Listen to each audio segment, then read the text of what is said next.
Hello, hello, hello, I am Jim Bob and welcome to some more Train Sim World on the PS4. I'm going to be running some Class 66 freight services today. So let's jump in and pick ourselves a sort of time of day, a season and a service to run. I think I'll just randomise by holding the button down and see what we end up with.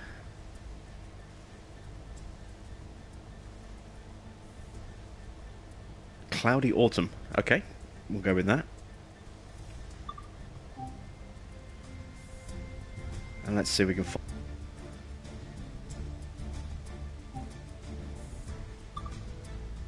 Actually, let's go with the first one. I think Didcot Yard.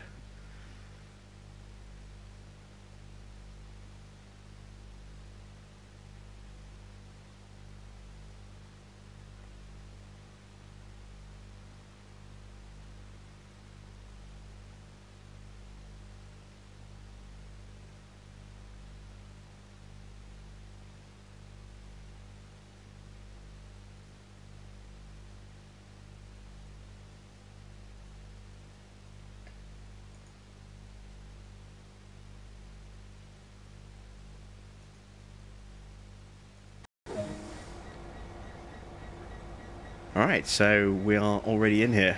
We need to make our way to Acton Yard, so let's make sure everything's where it needs to be. Let's get the reverser in forward. Make sure the brakes are charged.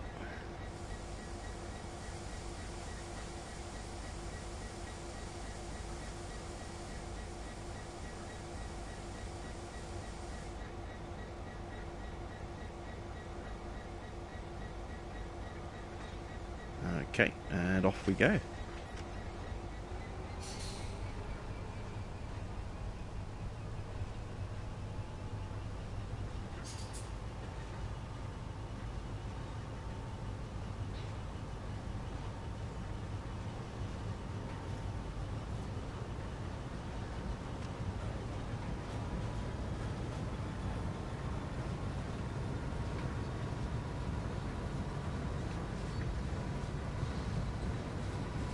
So we have a nice steady speed of 30 miles an hour as our starting limit.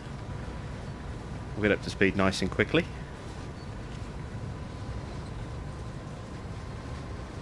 And once we clear these points, it looks like we'll be able to accelerate up to a bit more as well.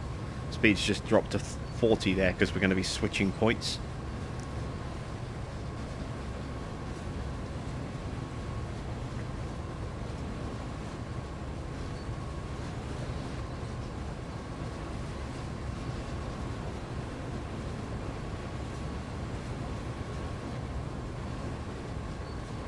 I haven't actually looked to see what we're hauling. Let's have a look.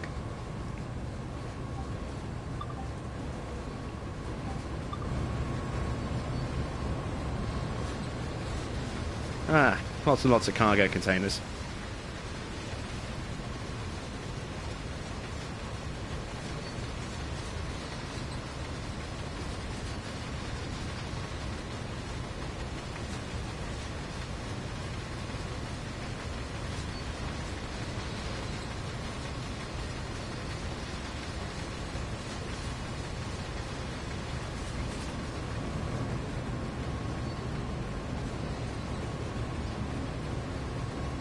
So how's everyone doing tonight? I know it's kind of a bit of an impromptu stream, but I figured we haven't done any Train Sim World for a little while. Let's throw some of that on.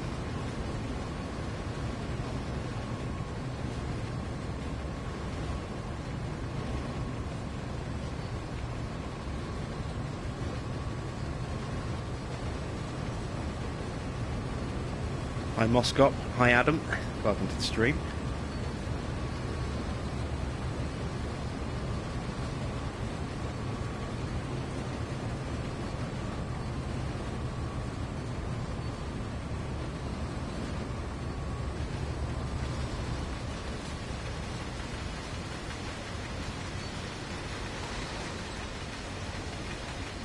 Try and get an idea of just how long this train is.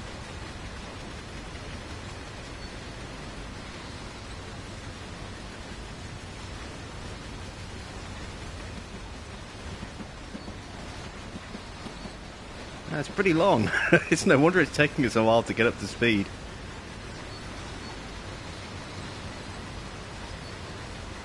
Wow. Yeah, that's a lot longer than I thought it would be.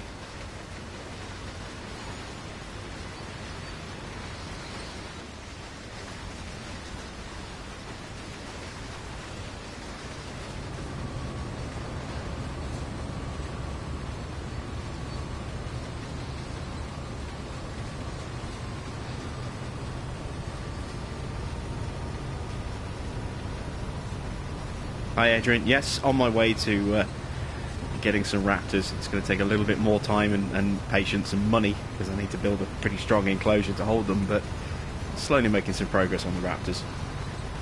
Hi Mackie John, how you doing? And David, good to see you popping in the stream as well.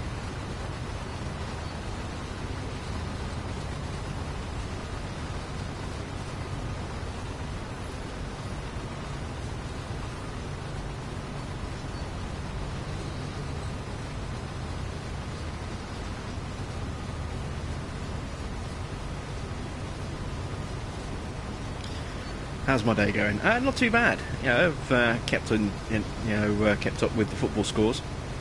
Some interesting day one games. Well, day two games technically.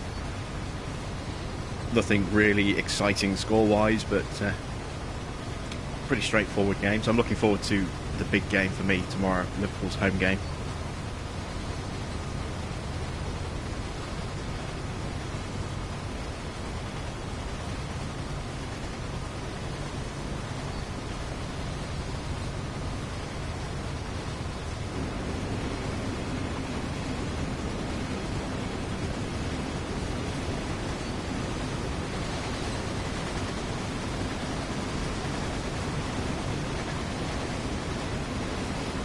Did my team win today? No, my team plays tomorrow.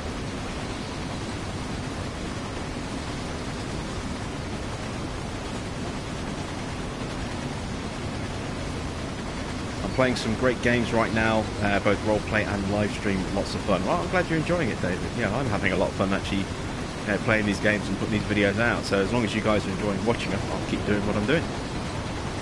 Nice Class 43 HST going through there.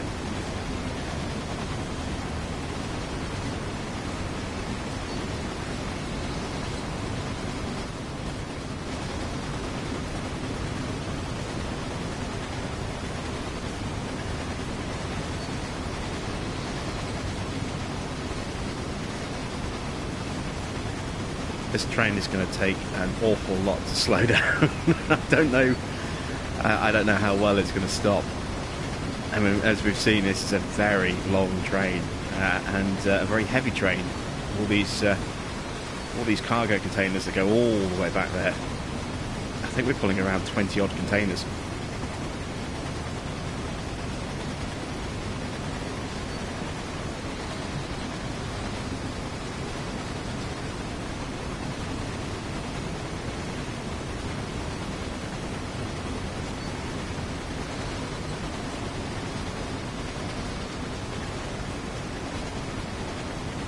See some more snowfall is coming soon. If you're talking about city skylines, no, not snowfall. We'll be doing mass transit, so it'll be a brand new city on a brand new map as well.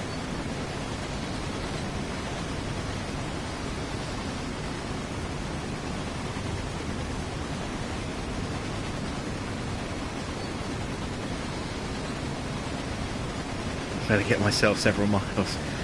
Yeah, I think I'm going to need a long time to slow down. Oh, whizzing through past another 166 here, I think. And one on the opposite line as well. I do like to see a busy railway like this.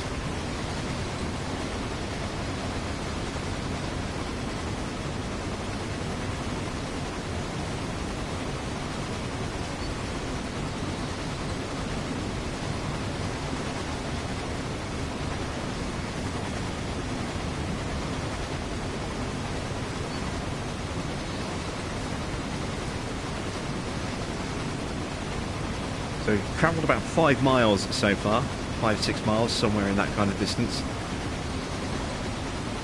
I have no idea what happens when I get towards the yard. I'm expecting to get a lot of red signals suddenly popping up, and I don't know if I'm going to be able to slow down and stop in time to sort of learn the routes a little bit so you know what to expect. Because otherwise you could end up just barreling through a red signal at full speed, completely unable to slow down and immediately fail the scenario. Hi Michael, welcome to the stream. Good to see you again, buddy.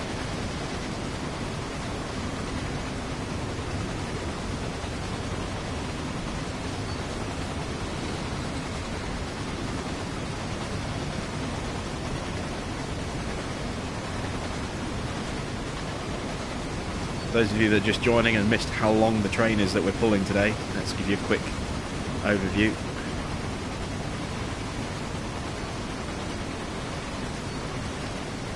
Position's about right, there we go.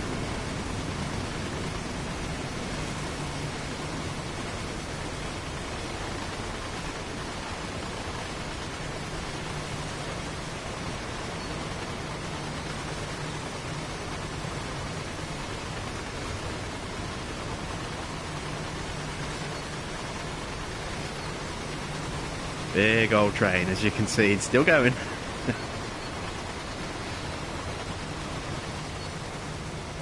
There we go. That is the train that we are pulling.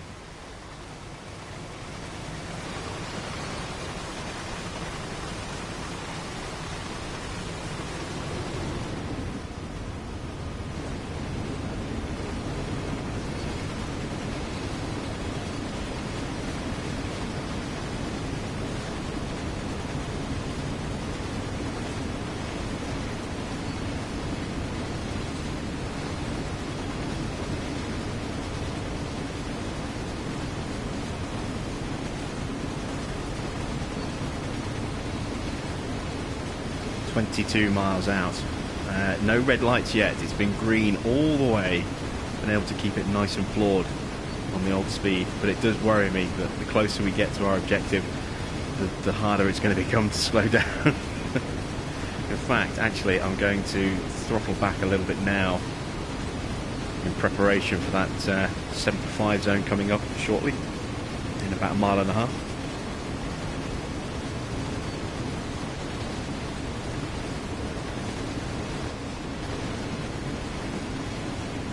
See if I can keep my speed at throttle zero, or do I start slowing down too much?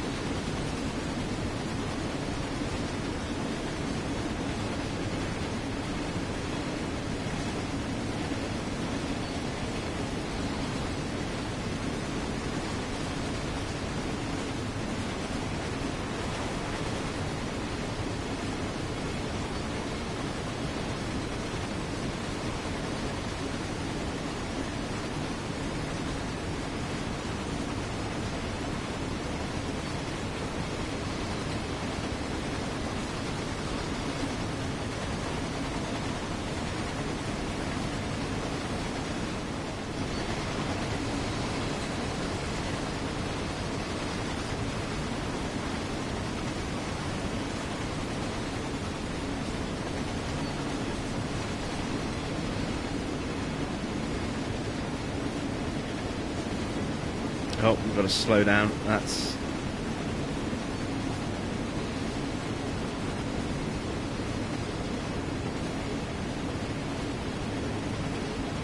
warning that we may have a red light coming up at the next signal. Oh, we do have a 40 zone coming up, look.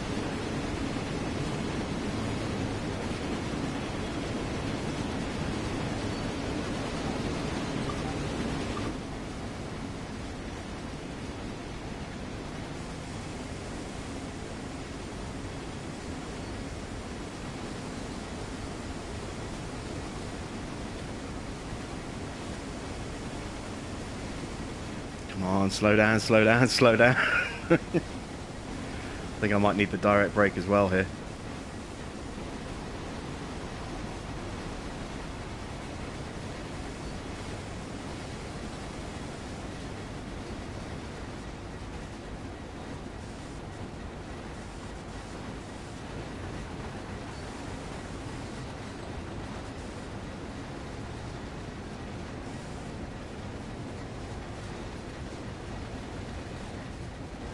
Ah, that's why we had to slow down, because we were crossing the lines.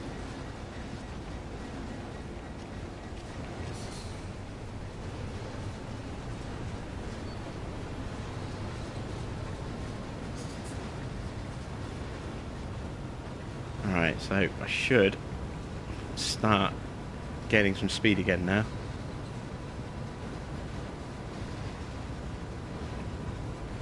Am I going across to the other line as well, or am I staying on this one? Staying on this one. Okay. Let's crank that throttle again.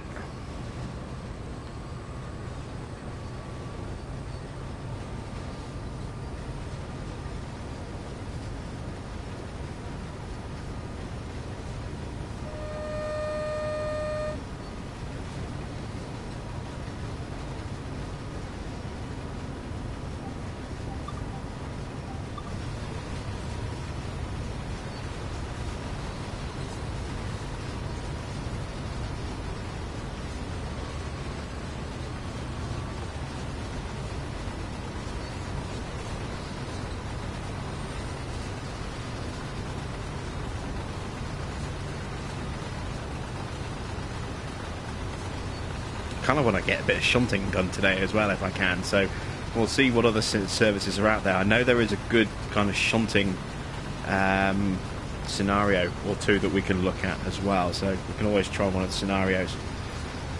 But I haven't really spent much time in the Class 66, so I kind of want to make up for that. I spent a lot of time in the 166 running passenger services.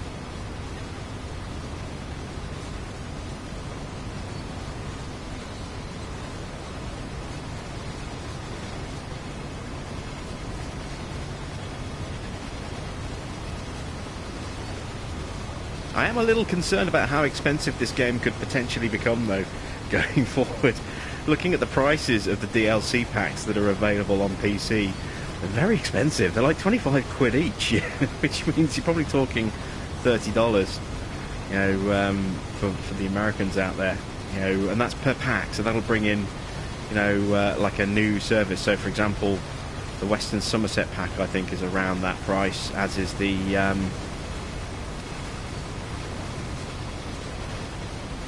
new Rua Nord service that's going live. You've also got some other American services. There's some old classic Steam stuff. Some of those are mod packs, I think, which I doubt we'll see. I really don't expect to see mods on this game, but at least for consoles. But yeah, I'd like to see some new services, but I don't want to have to break the bank to be able to afford them. And I think it's going to be a little while before we see any DLC on the console version for a while yet, so I have to make do with what we have. Hi Alpha Rod, welcome to the stream. How are you tonight?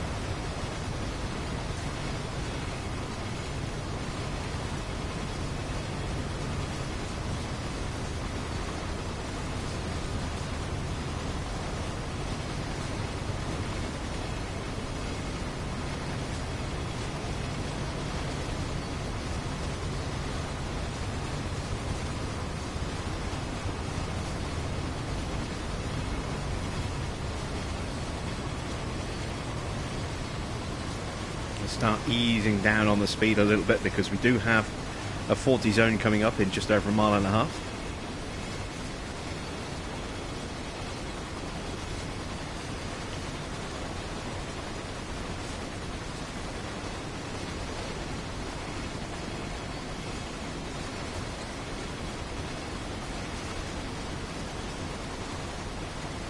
And even with the direct brake applied, you can see how slowly we're slowing down.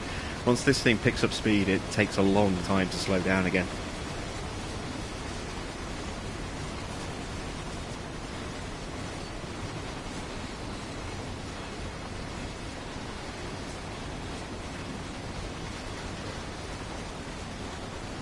Still getting those caution signals.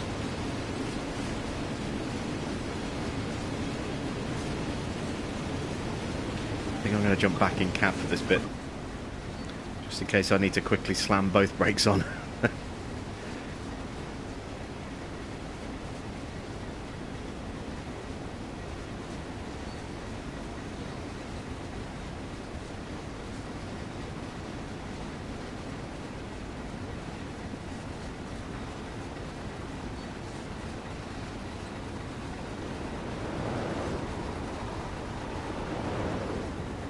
an HST whizzing past us.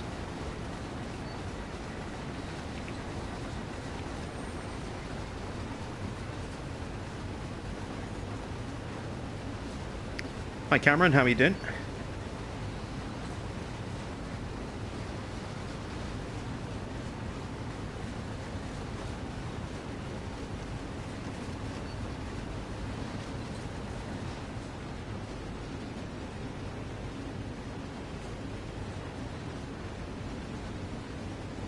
Why hasn't my engine kicked on yet?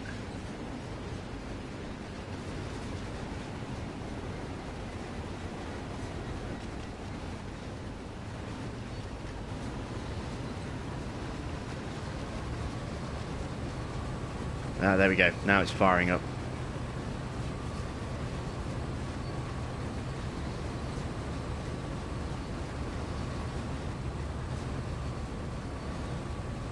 Doing a bit more line switching.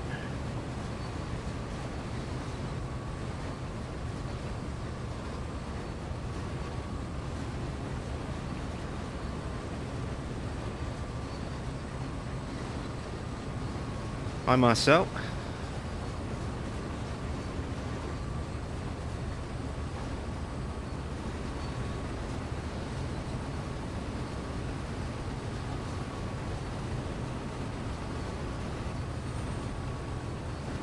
More line switching.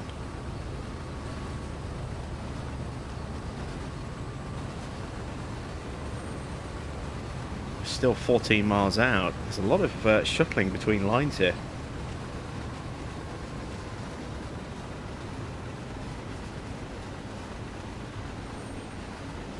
Oh, and Anaf has joined as well. How you doing, dude?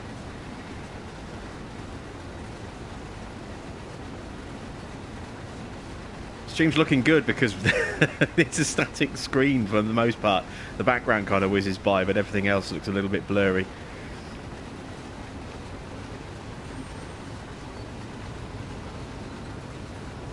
But it's definitely a lot more stable than when I first tried to stream some South Mountain Creamery last night. Don't know what was going on with my internet last night.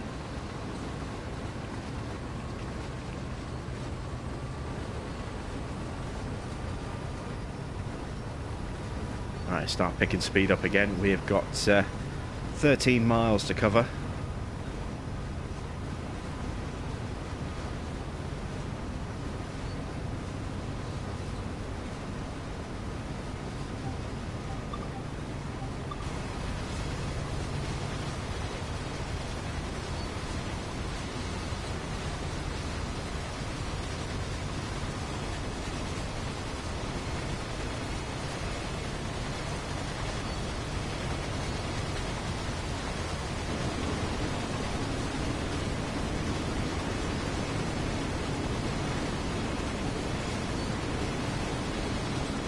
Well, I'm doing pretty good. I was up really late last night in the end. Stayed up for another couple of hours after streaming, so I ended up sleeping through most of the afternoon.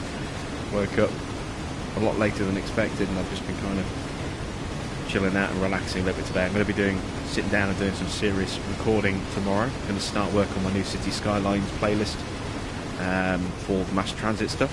I'm going to record some more Jurassic World and probably do another episode of Lone Oak at some point in the next day or two as well. I have to really slow that series down because I'm still waiting for that Northwest Oregon Geo, and now that it's disappeared from testing, I don't know what's going on with it.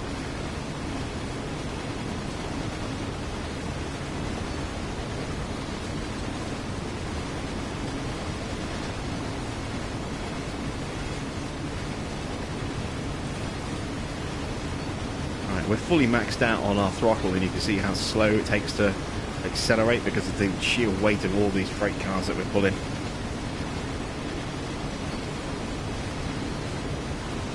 Have I tried mass transit? I've played about with it a little bit just to try out some of the new road options, but I haven't really gone into all of the the new transport systems like the monorail or the blimp or the ferry yet.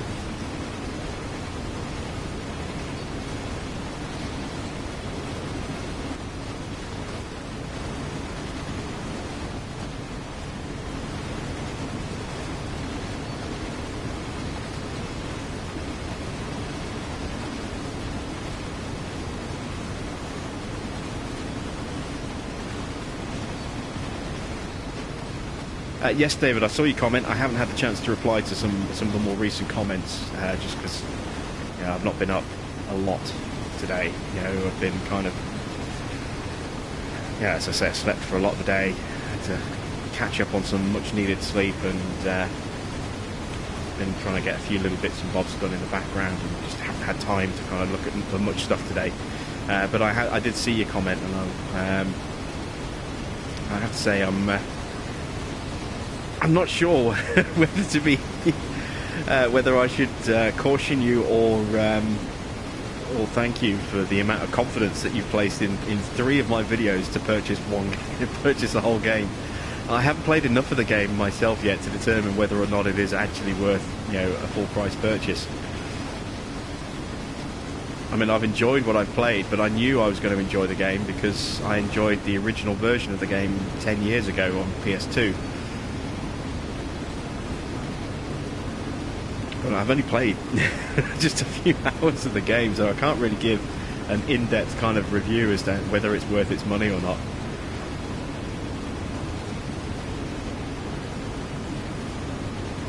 When am I planning to add my next episode of Jurassic? Next episode goes live tomorrow. I did notice on watching back the first couple of episodes, I recorded the first 4 in one session.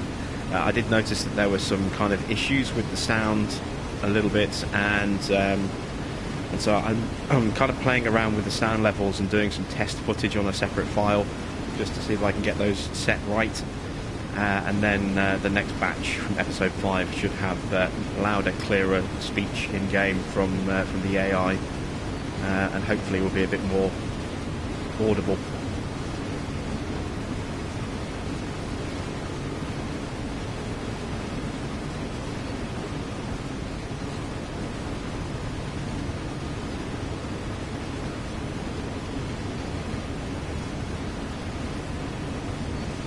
Is this cargo train which location? It is the Class 66 from the Great Western Pack, and we are heading to Acton Yard at the moment from Didcot.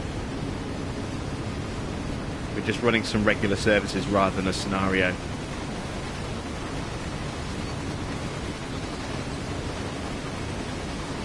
Yeah, Adrian, the text was the speech from the game was way too quiet, way more quiet than I thought it was going to come out, and it came out with an echo as well, which was really weird because there was no echo in game, so that echo seemed to just appear as part of the recording process. I don't know how that echo suddenly appeared, and it was way too quiet as well. I deliberately dimmed some of the volume settings because I was worried that maybe just having that Jurassic Park theme music playing might hit me with a copyright strike. So I thought if I dip the volume of the music right down, then that shouldn't be an issue. But the voice ended up being a lot quieter than I thought it would. So I need to readjust those levels a little bit. So like I say, I'm doing some test recording just to try and get the sound levels where I want them to be. Which is probably what I should have done before I started, but I was just excited to get my hands on the game and start playing.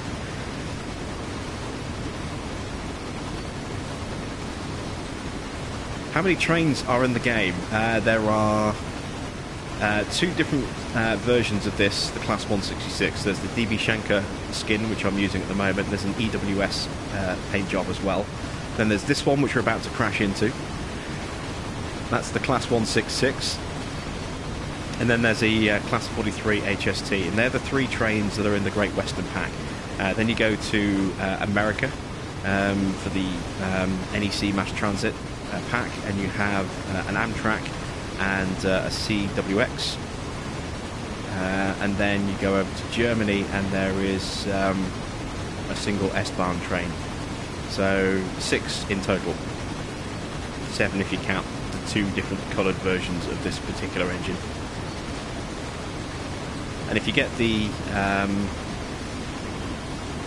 deluxe version of this game, then you also get a second CSX loco for the American pack, but I don't know if it's just a reskin, a different paint job of the one that's already in the game, or if it's a completely separate locomotive. I'd like to think it's a completely separate locomotive, otherwise, you're paying £5 for a paint job, which does not sound a particularly good value for money if that's the case.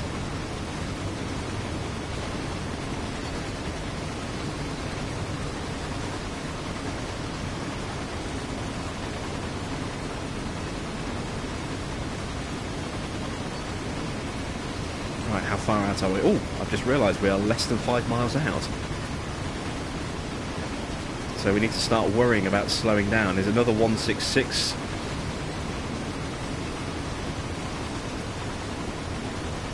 We seem to be catching those at the stations a lot at the moment. We're going to need to start thinking about slowing down soon. So I'm going to start throttling back. And I'm going to take over the internal. Because I need to be able to slam both brakes on if needed.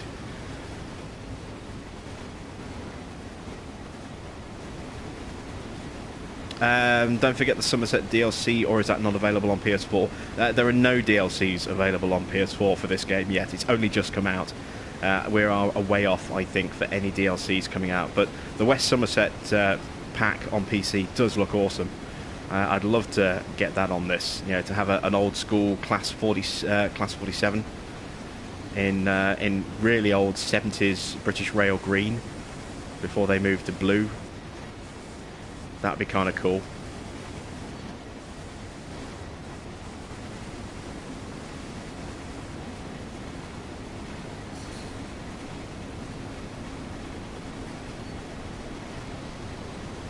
Right, let's see. Speed change coming up 80 in a few yards. I'm quite happy to rattle along at around 60 or so. Is this game multiplayer? No, it's not. I think they are looking at adding multiplayer to the PC. It's something they're looking into. So if that happens, then it may well be something that gets added into to consoles at a later time, but it won't be a simultaneous multiplayer edition, I don't think. I think if it's going to happen, it'll happen on PC first and then make its way eventually across to consoles.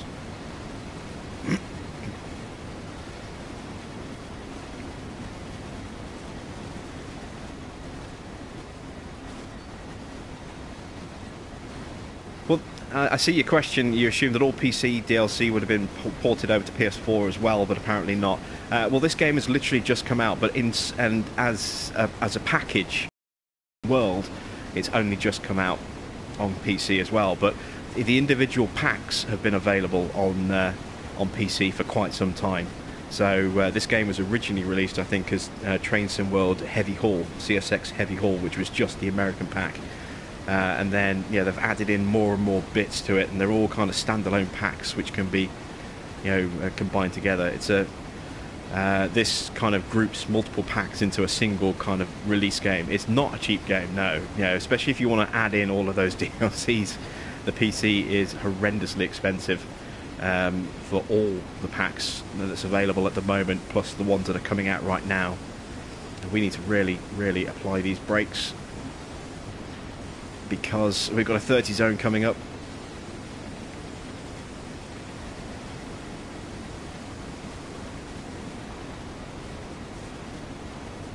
This is what I was worried about, making sure I could slow the train down in time.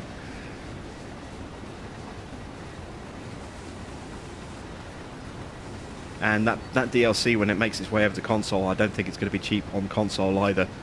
I hope it's not quite as expensive as it is on PC, but I think it probably will be. I think we'll probably be looking at £25 per pack, which is pretty much what they're releasing for on PC.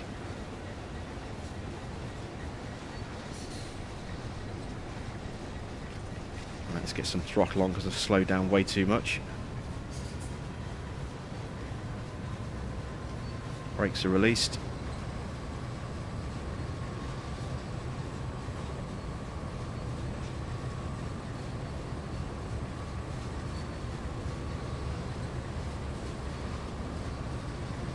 Yeah, it's not so much that they finally separated it out. It's more that you know, they had Heavy Haul as an individual release, and they've just, you know, bundled some of their packs together to turn it into a full release game, such as, you know, so that they could do it on consoles as well. Because if they just released one pack on consoles, it probably wouldn't have gone down very well. So they took like 3 packs, you know, the American pack, the great, you know, with the NEC stuff, which is Amtrak and CSX. And then they also added in the German S-Bahn pack and the Great Western pack, and all three of those became Train Sim World, which has been released as a standalone kind of project with all three of those together. Oh, we've got a red light coming up. We're almost here. Oh, wow, we are almost here. I need to slam these brakes on. Oh, are we going to stop in time? I don't think we are.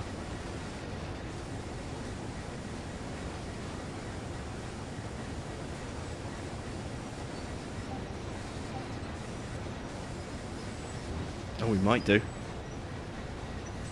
I think we might do, actually.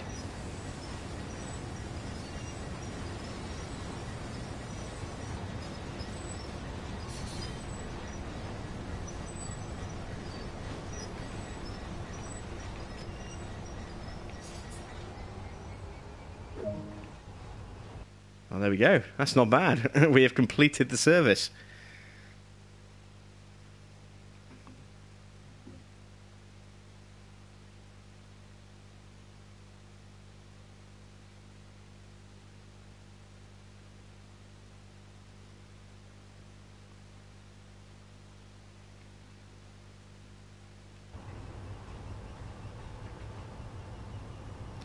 Okay, so the next scheduled service starts at 9:43. Okay, we do not want to hang around here for half an hour waiting for the next mission, because it is real time. You cannot speed time up in this. So let me just have a quick wander outside.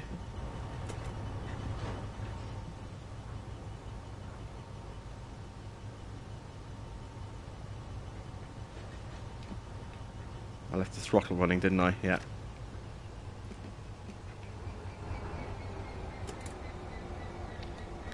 Just see if there's any collectibles or anything over here. Sometimes there are some collectibles to find in the game.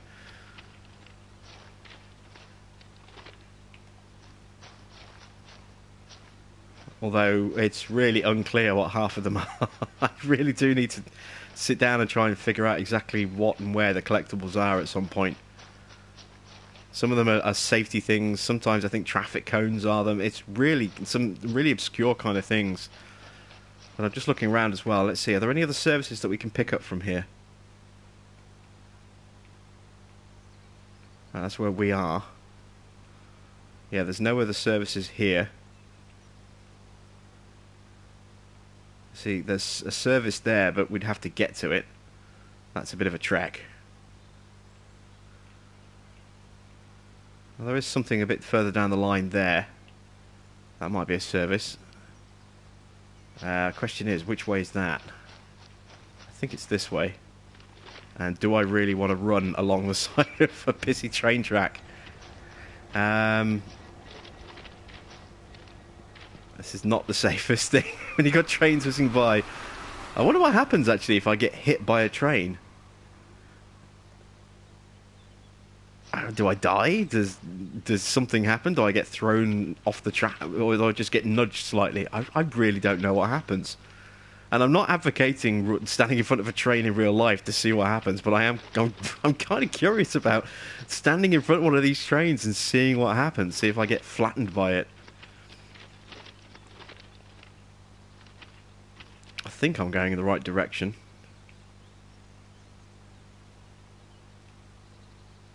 Oh wait, no, that train's going that way. Which is the train that's just passed us. There's the train that we've just left. Oh, I see where we are. Oh, okay. So we're heading this way. Yeah, we're heading the wrong way. We need to go this way.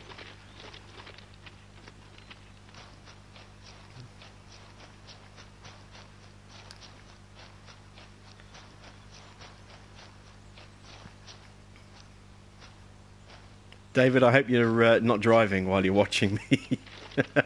I hope you're parked up somewhere.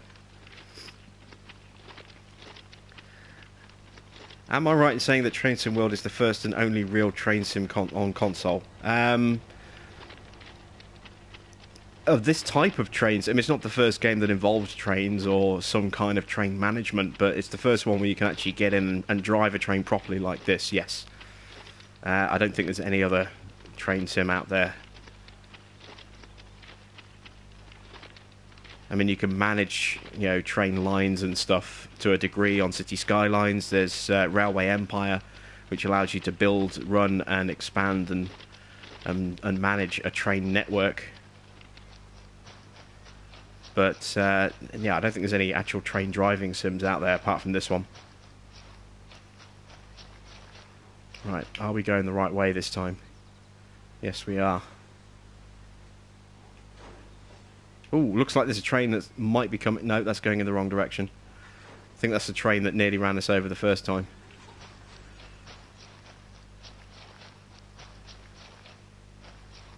When is the construction simulator coming for PS4? I don't know. I haven't really looked into that too much.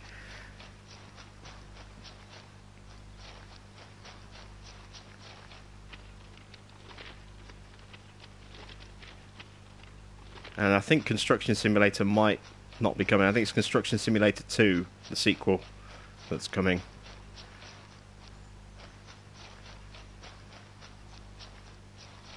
I'm trying to keep my eyes peeled for a train ahead. Let me just flip behind. Is there a train coming up behind us? Oh, there is. Here we go. Let's see. Do we die? It's a Class 43. It's a HST. And we are inside the train. What the hell just happened? Well, that's one way to avoid paying a ticket fare, I suppose. Wow, we are actually inside the train. I did not expect that to happen. I think I'm going to go and sit in first class. If I can find first class. And we'll wait for this train to arrive at wherever it's going to go and then see if we can pick up a new service from there. Here we go, here's first class. In the buffet car.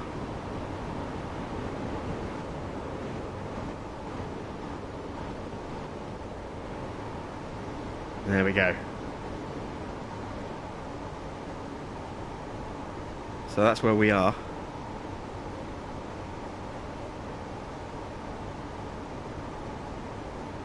We're not stopping there.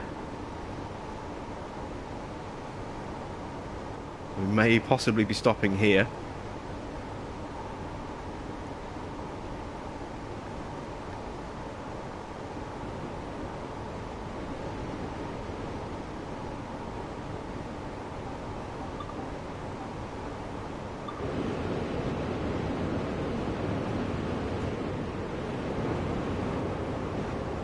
Yeah, that is very much one way to catch an express train. I have no idea where we are heading. I didn't even know that it would do this. I thought it would bounce me off to the side, and instead I managed to hijack my way onto the train.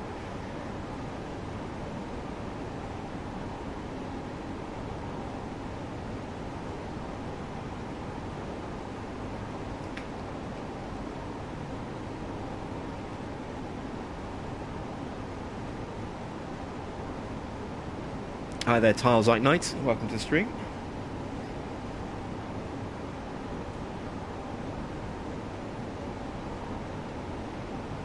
Let's get back inside our first class seat.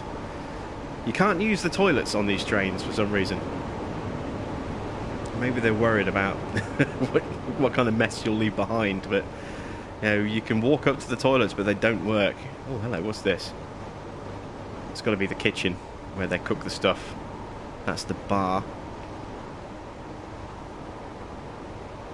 Is this first class? No, we're back in standard. So first class is literally just that one little bit of the train by the look of it. That one carriage, just the buffet car. Let's see if we can go and sit up with the driver. So here we go, here's a toilet. We can't get in there.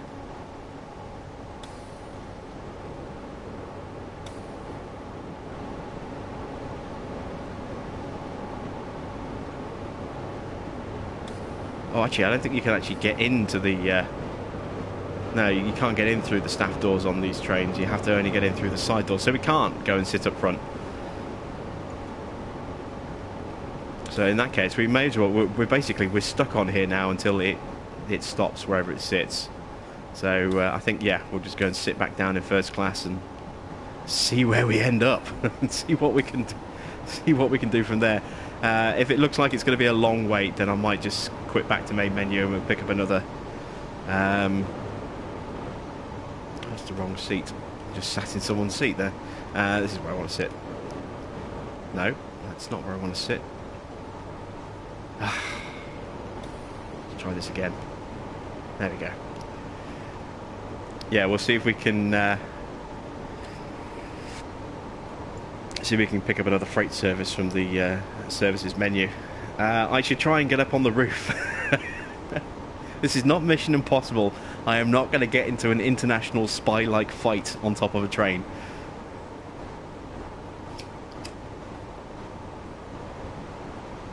Because there is no way I can get up there. Not because I don't want to. Again, not advocating train surfing in real life, but it'd be kind of cool to try it in this.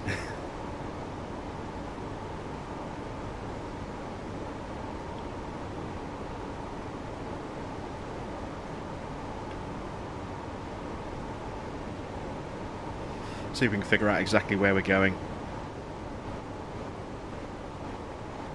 Well, we're not stopping here.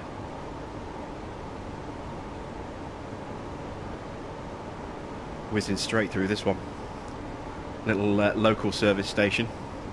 I get the horrible feeling we're going all the way to Reading. Oh wow, yeah, this is where we're headed. Look, that's a yeah, we're going all the way to Reading. That's a long way to go. So let me know. Do you want us to get off at Reading and see what we can do when we get to Reading, or do we jump out now and just grab another service? Let me know.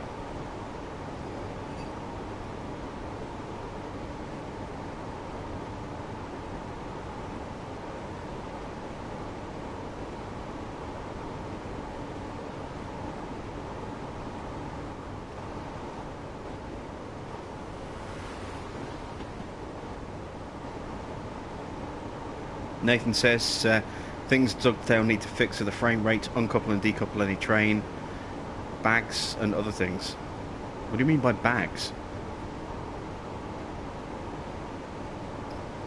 Do you mean bugs?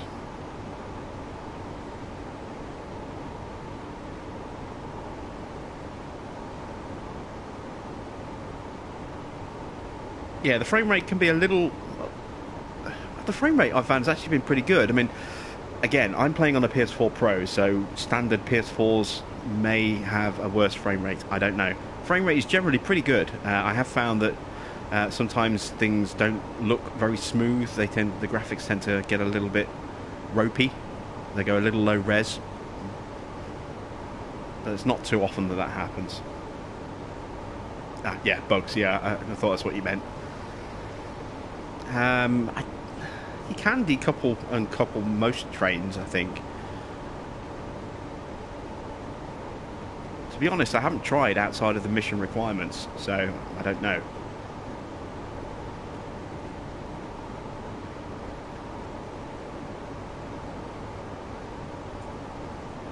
How much progress have we made on this journey? Oh god, look, we're only halfway there. Yeah, let's jump out. Let's quit to main menu. Let's grab another service, because we're going to be here for ages otherwise. So let's grab something else. Let's see if we can do some shunting or something.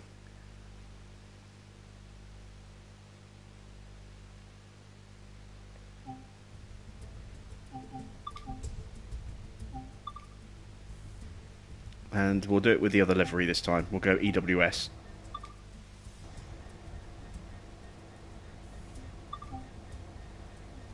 Again, let's randomise our weather conditions.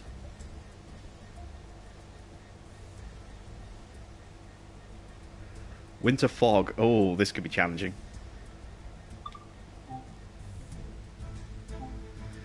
So that's what we did last time. Didcot to Dagenham. Bristol to Felixstowe.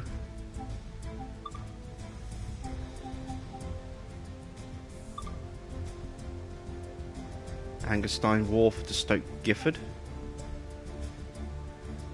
Dagenham to Didcot, that's the reverse of what we've just done. Let's try Angerstein Wharf to Stoke Gifford.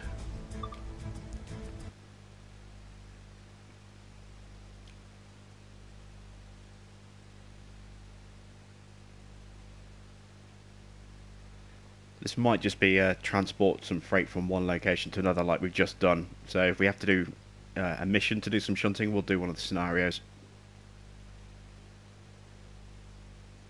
But we'll get this one out of the way first.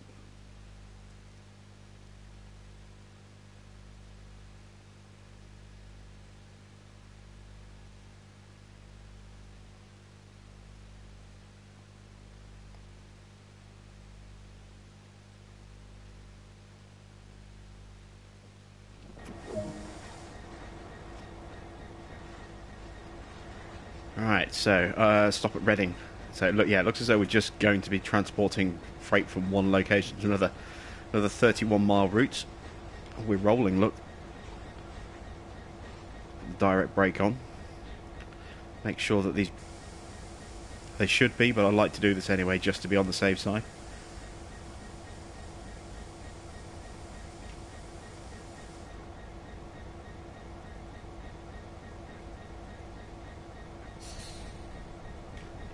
Okay. Reverse forwards. Let's throttle up, release the direct brake, and away we go. Oh, let's check the lights. Let's put the demister on. No, we don't want tail lights on because that means we're running in reverse. Instrument lights on, desk lights. Cab lights are on. Headlights, marker lights, nighttime. Okay, we're running the right light configuration. Oops, no, that's free camera.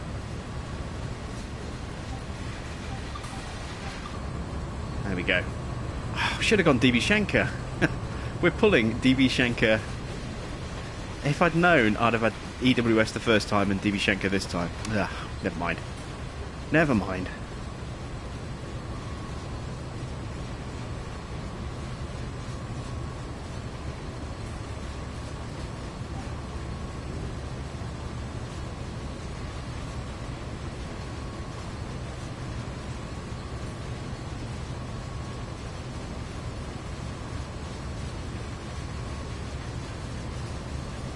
So it looks like we're about to join the main line.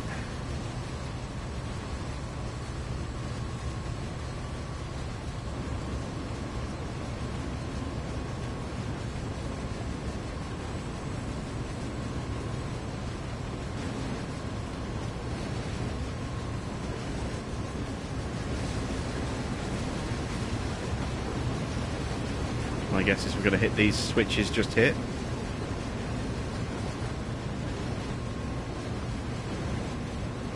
Yes, we are. Look, changing lines. So we're going to change all the way to the far line.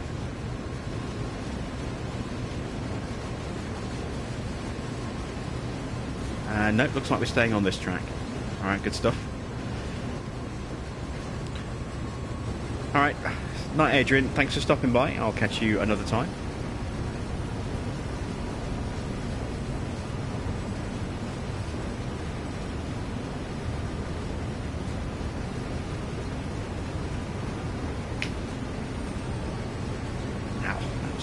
Cracking.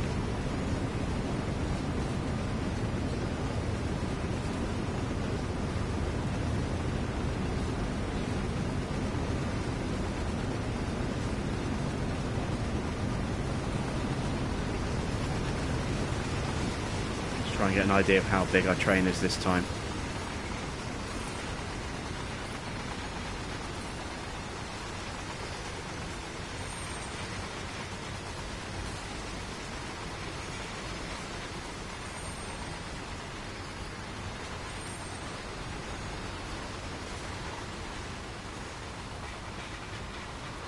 That's pretty big.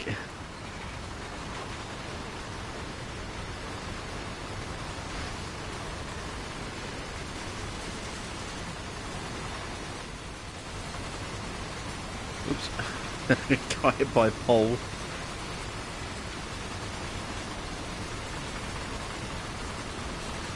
And again. Let's see if I can get positioned nicely for a screenshot.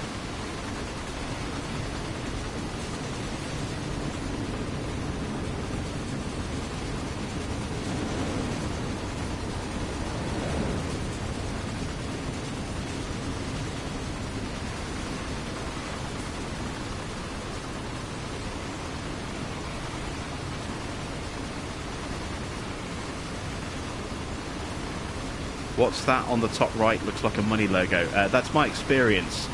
So I'm earning experience as I go along on these, and that determines the level that I'm at. I don't really think it unlocks anything. I think it's just a status thing, but I'm currently at level 15, so...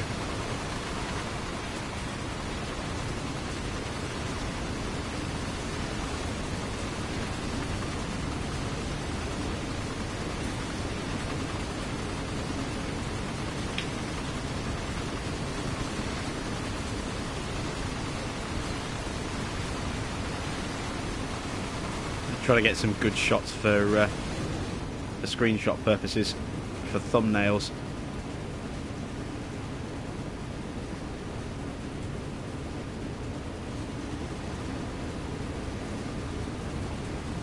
That's not bad. That might be the thumbnail for this episode. Right, let's get back to a good viewing position. There we go.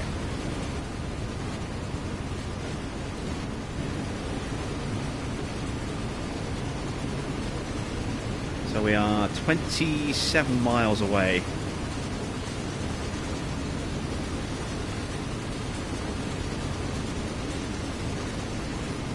think it's going to be a nice, easy run like this for quite some time.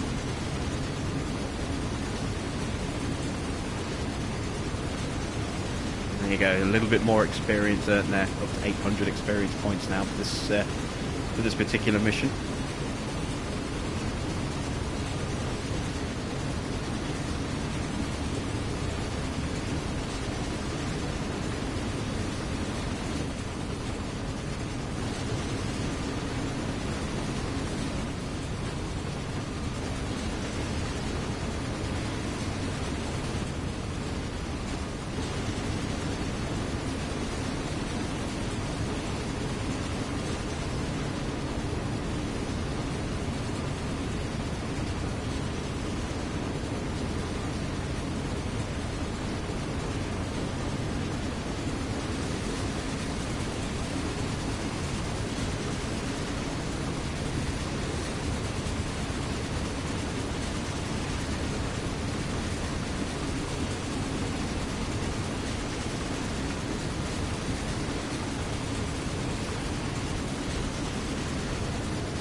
What system are you running on, Nathan? Are you running on standard PS4, or are you running on a Pro, or Xbox One X, or S, for that matter?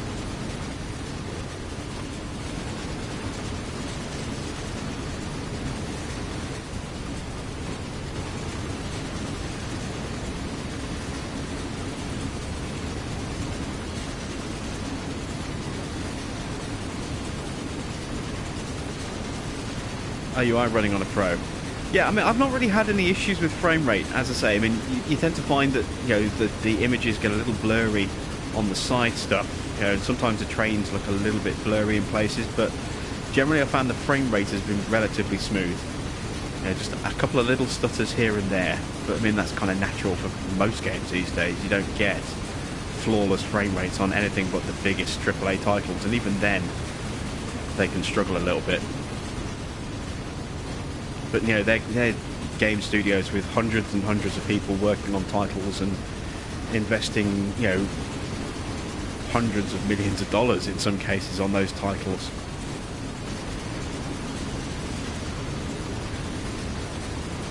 This is a very small studio with a very small budget in comparison, so I think the quality of the visuals that they've achieved and the experience and the performance, when you take those things into consideration, is very good indeed.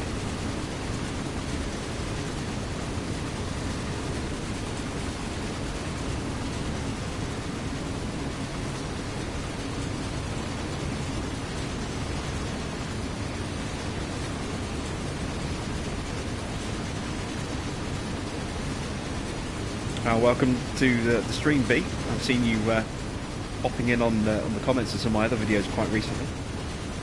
Is this your first one of my live streams then? I don't do them that often, maybe once or twice a week.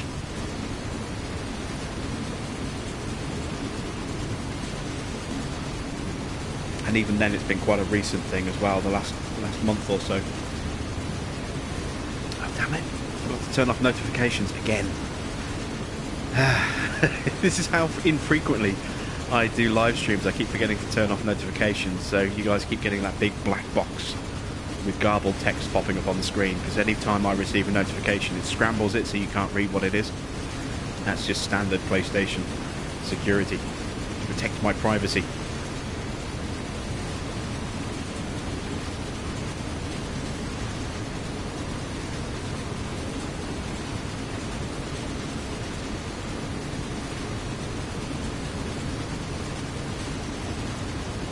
Yes, I did, Marcel. Thanks very much for that. Much appreciated.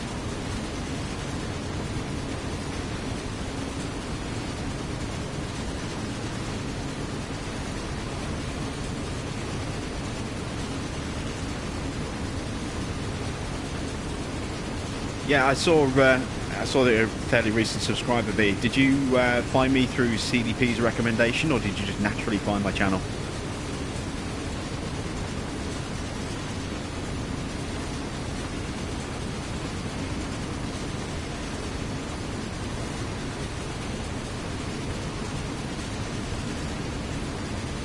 I never honk the horn. Just for you.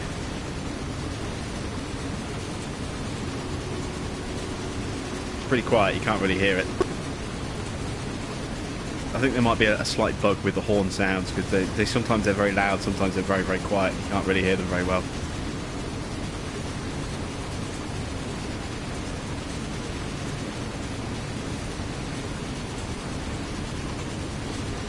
Getting a yellow signal means we might need to slow down at the next one. Start throttling back a little bit, I think, just in case.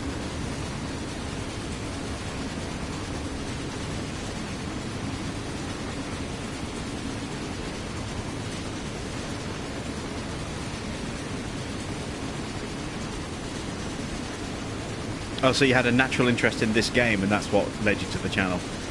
Yeah, sometimes a new game can do that, you know, can bring in a lot of new faces. I happened when I first did City Skylines, when that first came out, but a lot of new people suddenly turned their attention to the channel, because I was one of the first people putting out some City Skylines content for the PS4, and quite a few of those people have stuck around.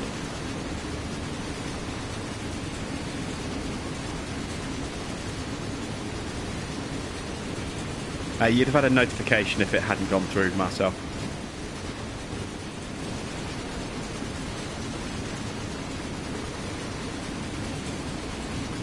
You'd have had an email through. You should be getting emails through to say that the any transactions are successful.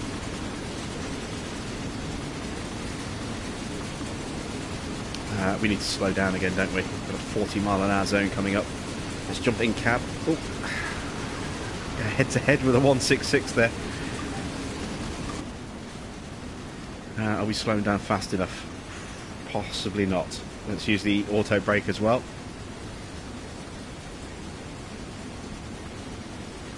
Let's release the direct.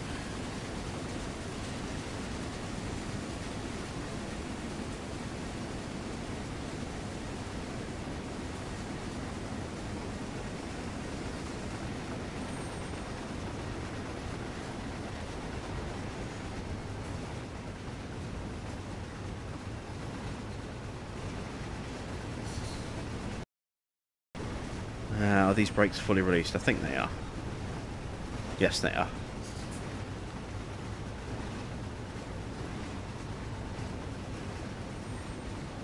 I'm guessing we're changing at this switch.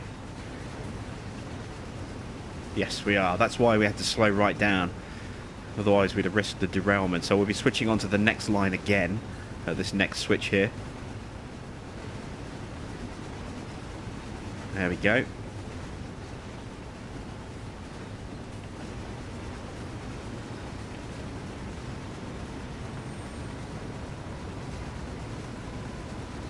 And once the rest of the train clears the switch, we'll be able to accelerate up to 125, although we certainly won't be hitting that kind of speed. There we go, we're clear. So let's whack the throttle up to full speed.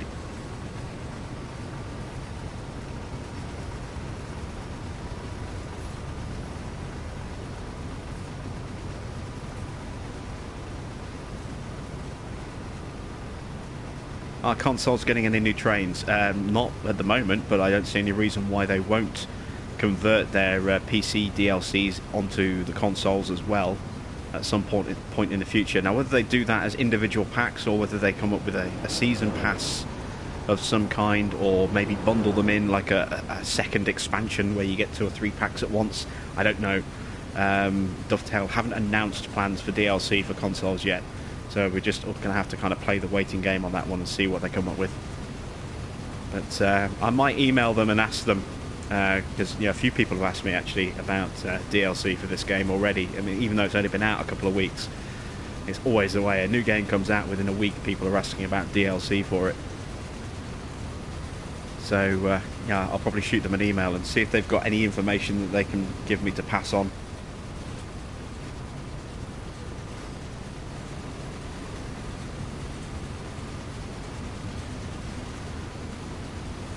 Right, let's jump back outside the train again.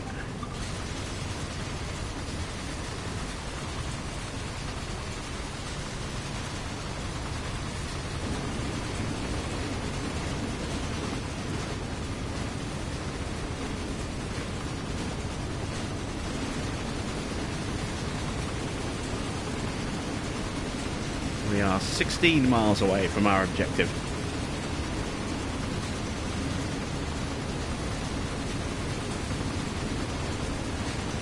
So we've covered about half the distance.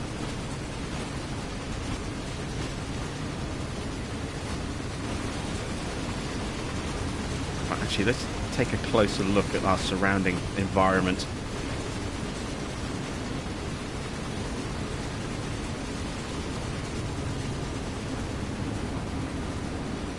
Everything absolutely covered in snow.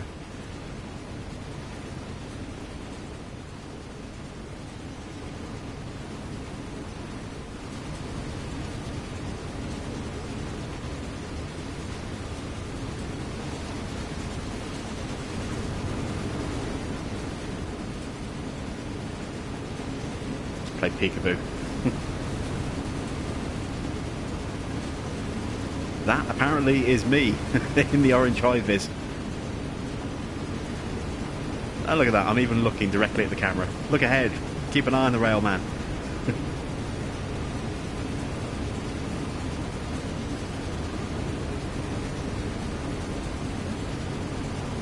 Oh, he's easily distracted, isn't he? He keeps staring at the camera. If we have a crash, it's not going to look good on the instant replay. Why did you crash? I was too busy interested looking at the floating camera in front of me instead of paying attention to where I was actually going.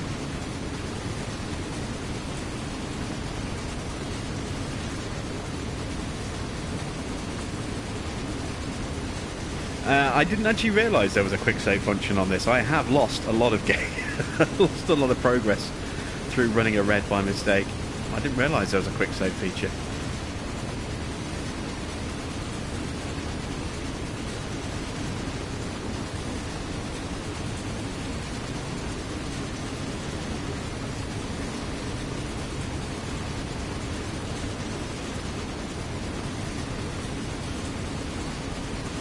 Yellow light. Does that mean we've got a potential slowdown point up ahead? Let's ease the throttle off just in case.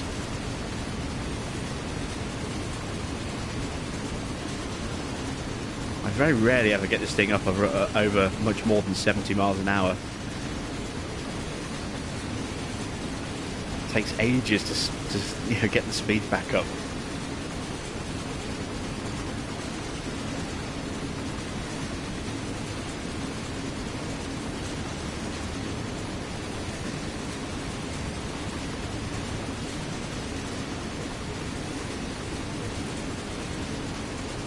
Still got yellow caution signals.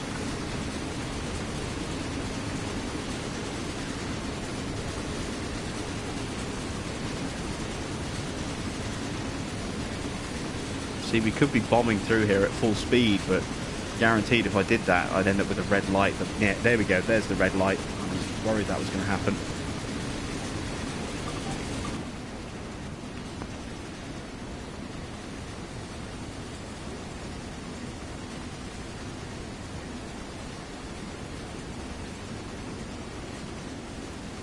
I don't know if I'm going to slow down in time.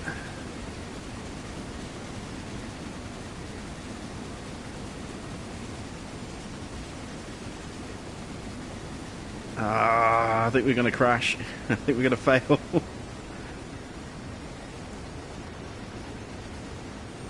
Hit the emergency brake. There's the signal. I can see it up ahead. Come on, slow down and stop. Oh, we're going to make it. We're going to make it. Whew. But we have stalled the train as a result. Now, luckily, I know how to fix this now.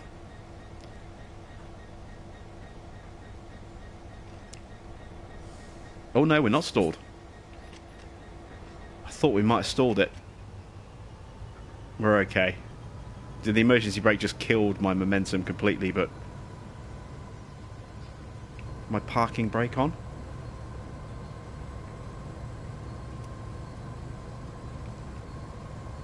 One of my brakes is still on.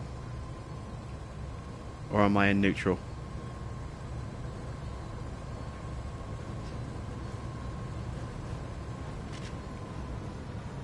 Oh no, we're moving. It just took a while for the engine to kick in. We are moving.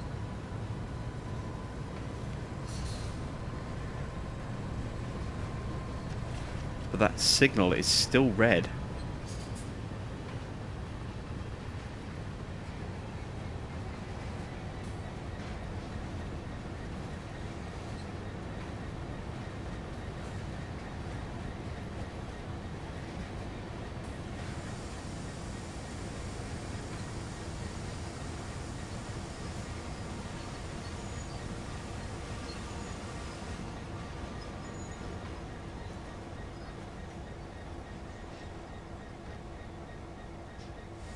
Well, how long are we going to be stuck here?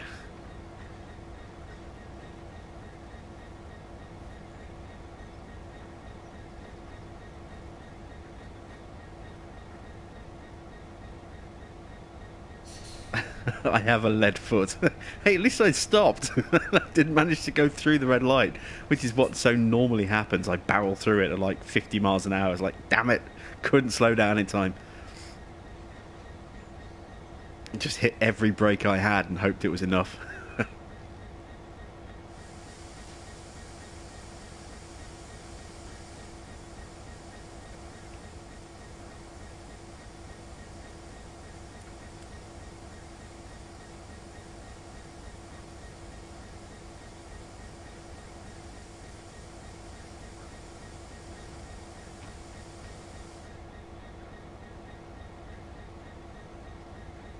I hope I don't have to be a little bit closer to the signal to trigger a change. Otherwise I'm just going to be crawling along at ridiculous speeds here.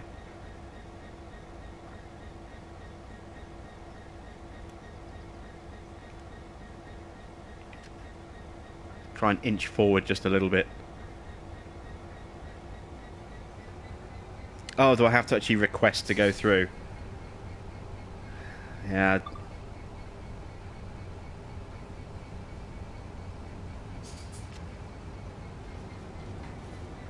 Oh, there we go. Yeah, we can go through now, look.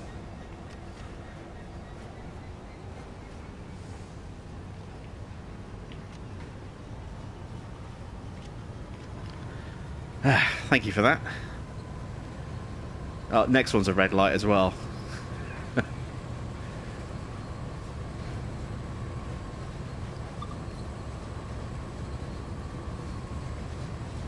So there's something on the line in front of us, which is why it keeps throwing up these reds. Yeah, I failed this service in the past because I ran a red light. I'm not going to go very fast because we've got another red coming up, as you can see. Let's try and Yeah, no route available. There's something on the line in front of us which is causing the issue.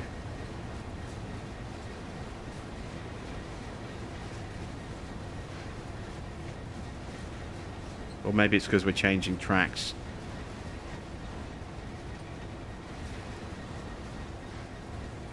Let's get over to the next line and see what happens. Now I've got a yellow now, that's good.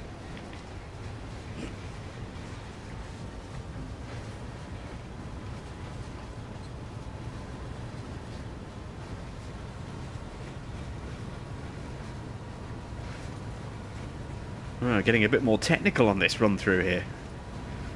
Having to request alternate routes. Yeah, I'm going to check the map in a minute. I just wanted to get over the points first of all.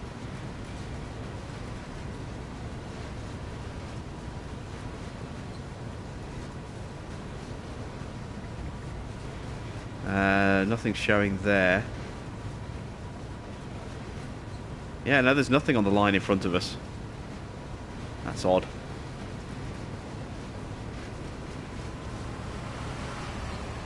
I know there's something on the line in front of us on this line, but there's nothing showing on the other line. That's a bit unusual.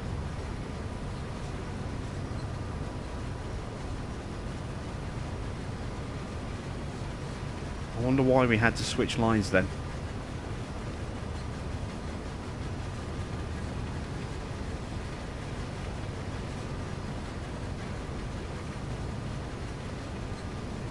Unless the other train was switching lines as well. Maybe. There's that red light, look. That's the one that we would have hit if we'd stayed on the route that we were on.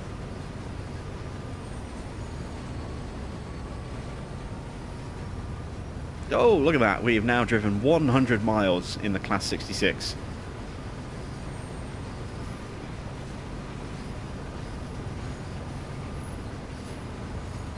Sounds like a lot, but it's not really. Not when you consider of all the UK trains, this is the one I've driven the least. And the last run that we did was 30 miles, and this one is a 30-mile run. You know, it only takes 3 of those and one other route, and that's it. That's 100 miles.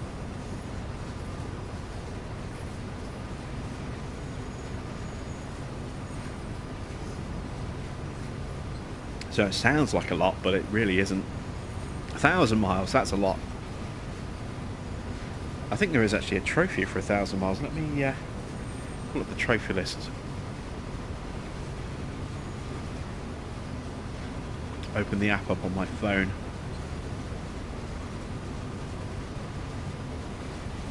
I think it's just for show. I don't think there's any particular reason. I think you just have to make a certain amount of progress to unlock a particular trophy.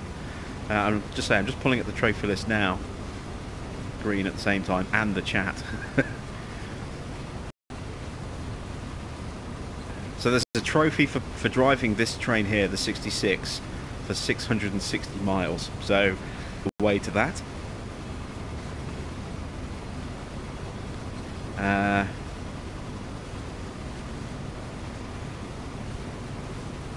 There's a trophy for riding 44.2 kilometers as a passenger.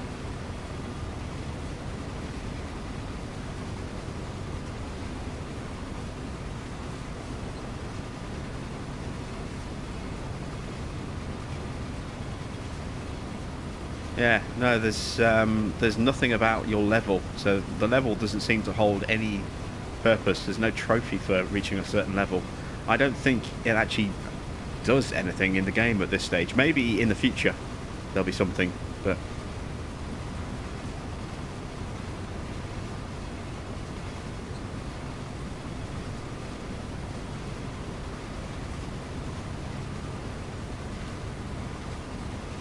looks like we're getting a little blurry on screen. Or is that just my playback window changing? It's changed to 240.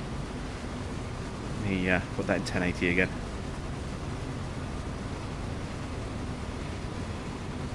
Oh, yeah, that looks sharper. Do a little pan test.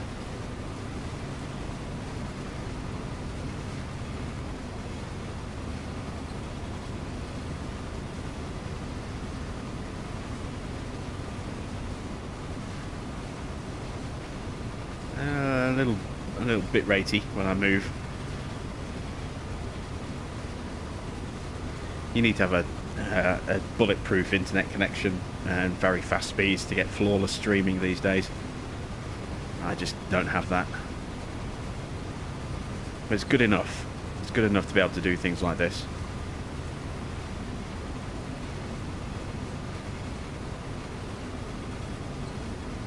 Right, let's jump back outside. We are 8 miles away.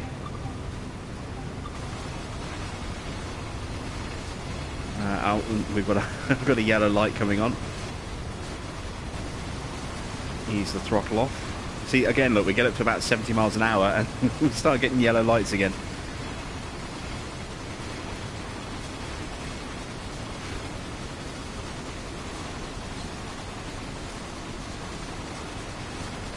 Fernbus. I don't know Fernbus. What service is Fernbus?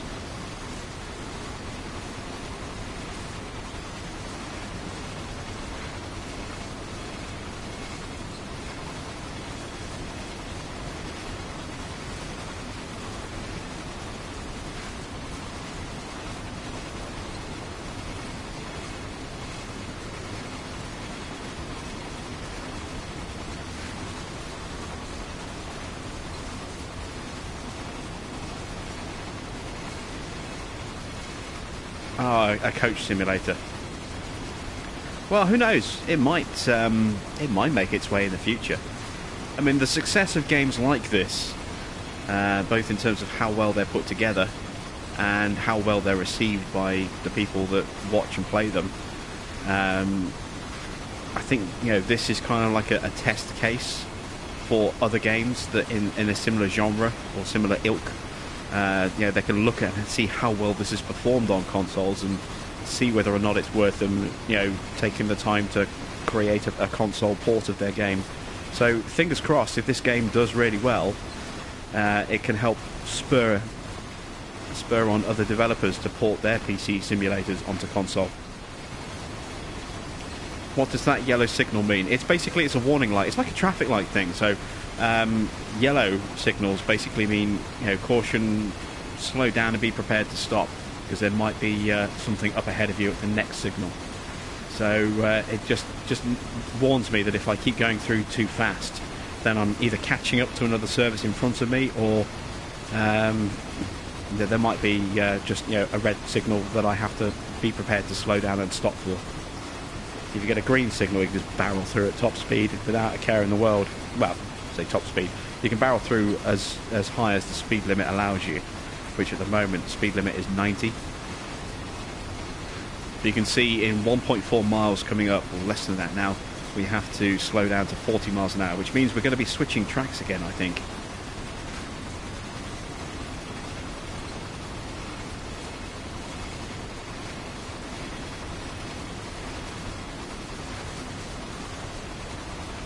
So I'm going to slowly start to eat that speed off a little bit.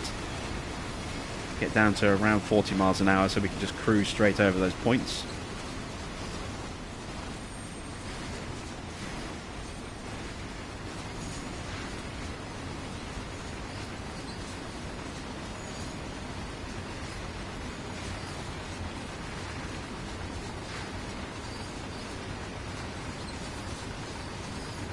Oh, and there's the red light. I was worried about that.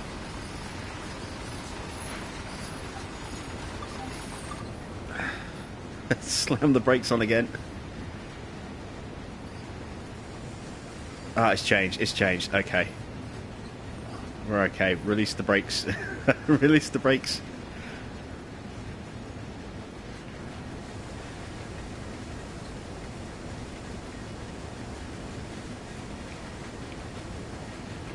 Could throttle up a little bit more as well.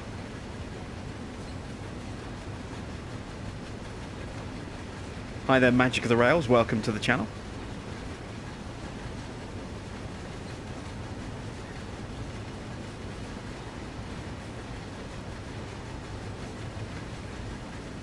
We got another red light.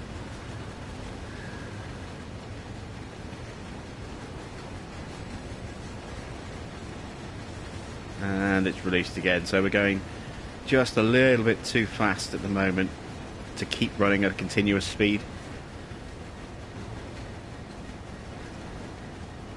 Probably is another train in front of us.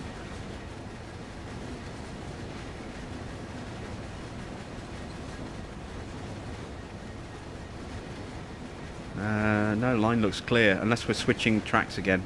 Oh yeah, look, we're switching.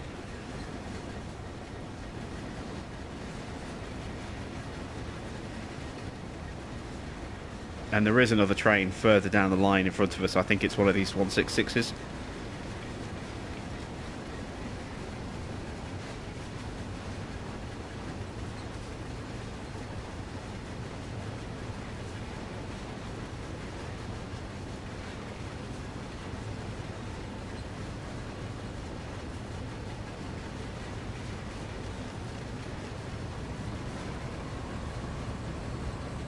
Brakes are released, aren't they?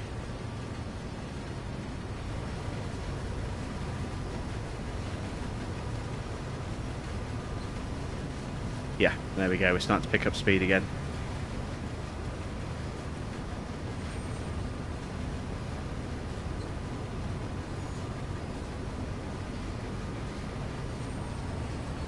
I think PS5 is going to be officially announced for in 2019 for a 2020 release. That seems to be the general kind of consensus at the moment, is that we're looking at 2 years away for the next console.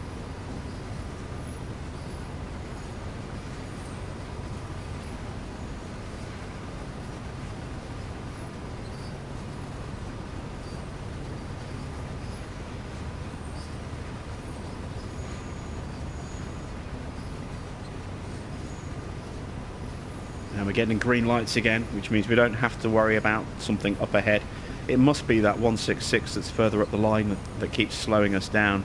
When that slows down to cross over the tracks, you know, it causes a mobile blockage for us.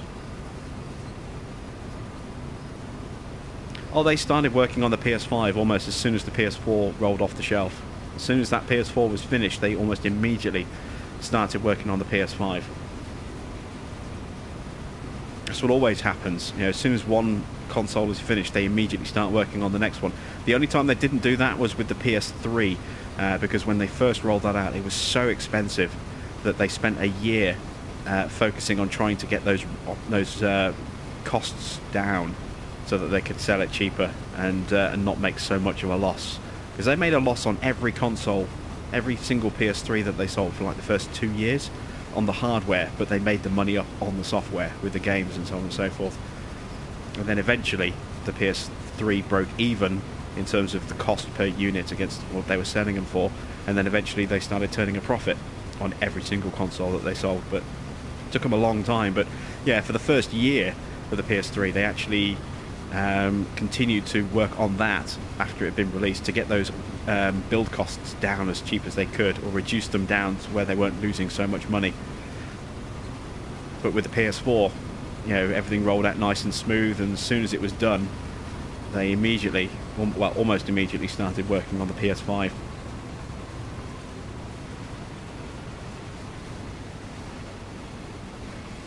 Have I done the towing scenario? I have, but if you guys want to see it, I will quite happily replay it. This is our kind of freight streaming session, so I'm more than happy to run that one next if you want to see that.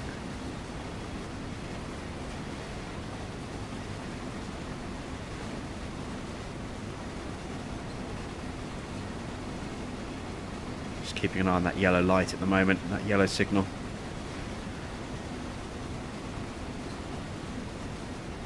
Oh, we are 1.4 miles away from Reading, so we are getting to the point now where we are almost there. We're going to have to really start to slow down a bit, I think. So I'm going to apply the brake. Just gradually bleed off some of our speed as we get closer. You can see already the speed limit's dropping from 95 to 60. It's going to drop to 40 or 30 at the next checkpoint.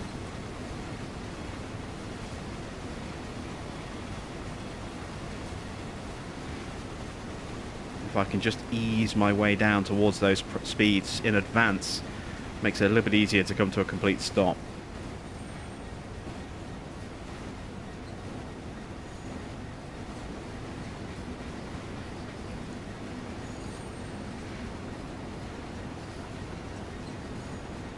Half a mile.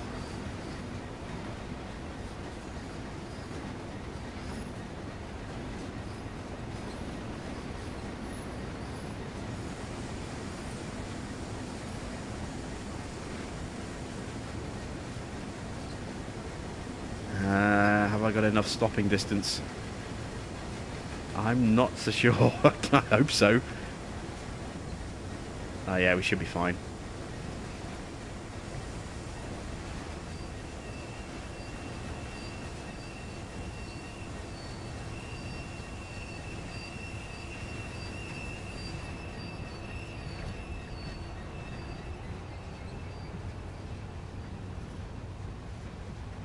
Stopping a little bit too early there. We need to just ease the throttle back up again. Alright, take it easy, Alpha Rod. Thanks for stopping by. I'll catch you next time.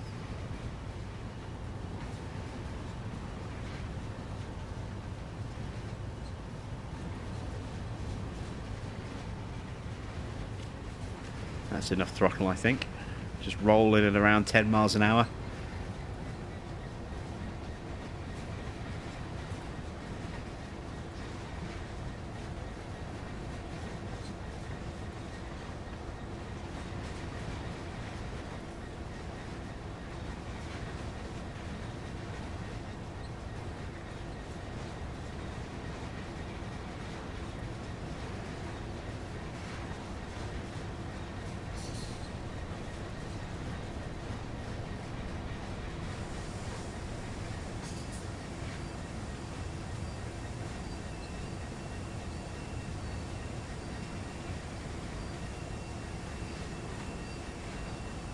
Just gradually touching the brakes a little bit.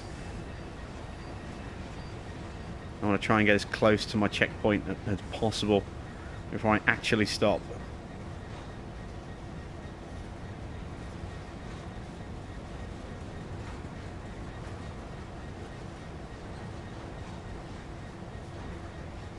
But I don't want to overshoot, because if I overshoot, there's a red light signal right there. And I run through that and that's it, failed mission, right at the very end. That would be disastrous.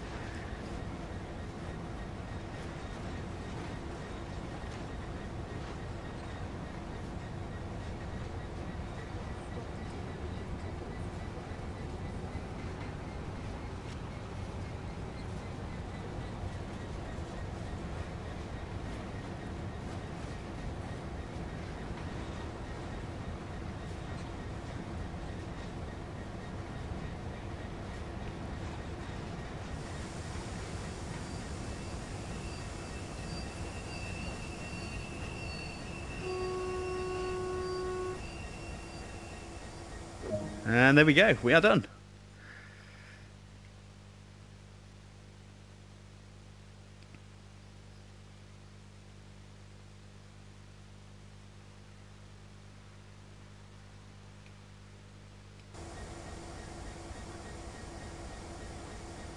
Please exit the vehicle here. Yeah, we can do that.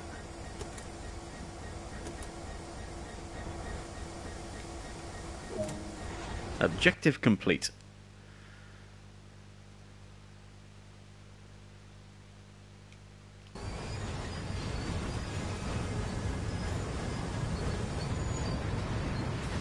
Right. You're going to have a choice of 2 scenarios for you to choose from. See which one you want me to do.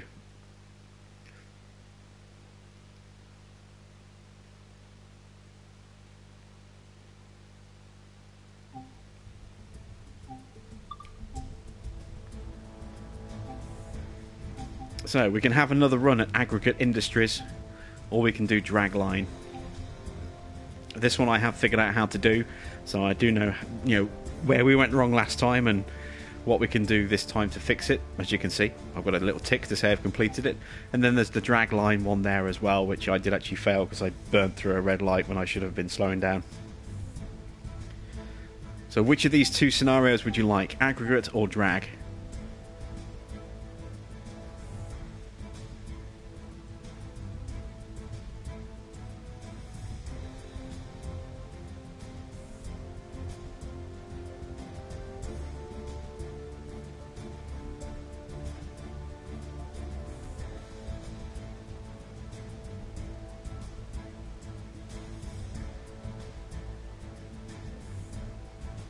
So we've got a vote for drag, 2 votes for drag, 3 for drag.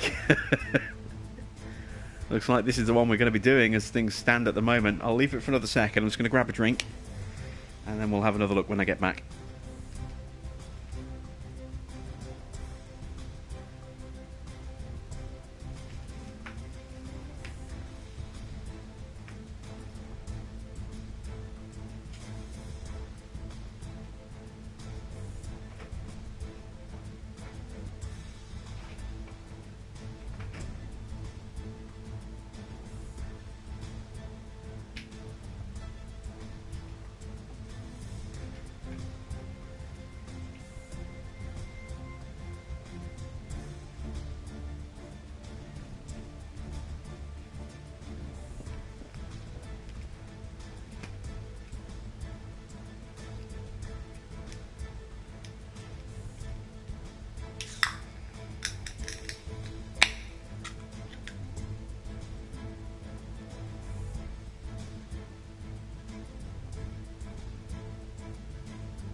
If this was Monty Python, there'd be somebody walking up and down the aisles going, "Albatross, albatross." And if you haven't seen that sketch before, just YouTube it, Monty Python albatross.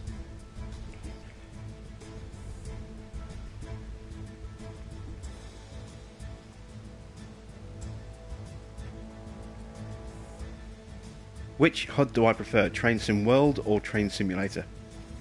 I haven't seen the Train Simulator HUD, so I don't know the difference.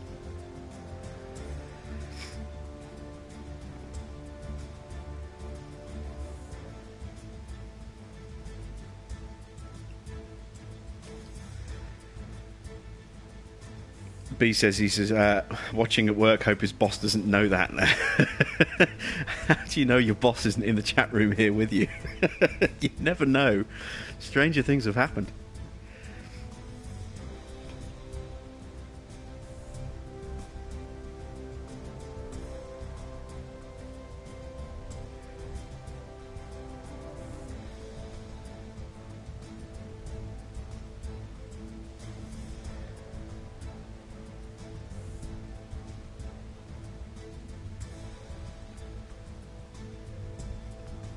Not safe for work, indeed. I'll have you know, I'm at least I try to be very family friendly.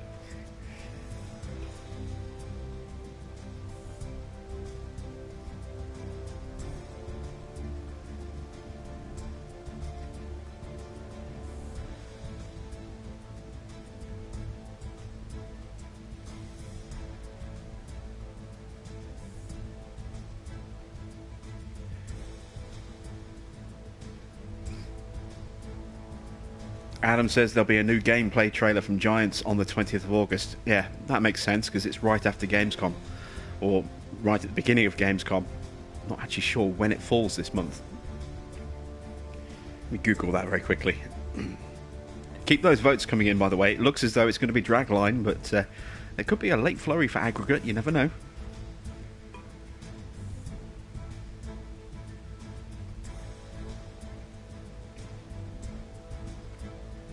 Yeah, so Gamescom starts on Tuesday the 21st. So it makes sense that they would drop their new trailer right as Gamescom starts. The first day is always the press day, and then the festival opens for consumers, you know, on the 21st. So I cuss a little every now and again. Yeah, well, I try to.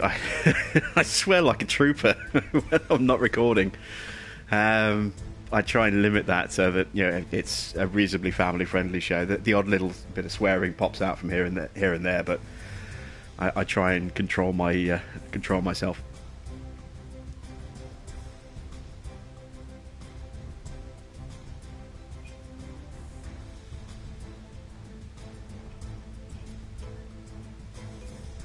Oh, I'd love to go to Gamescom myself as well. Every year I think about it, but it's always in Germany, and I just don't have the money to book travel and a hotel, and yeah, can't afford it. So maybe next year. I say that every year, but maybe next year.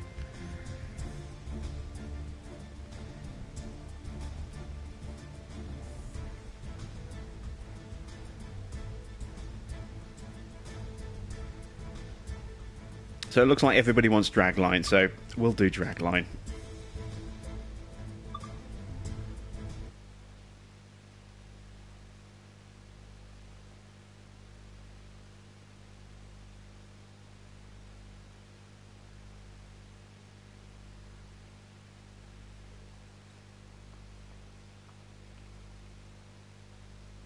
So we have, this one starts off with a little bit of shunting, as we have to move from track to track and flip some switches manually. Then we have to back up to a broken down Class 43 and then tow that.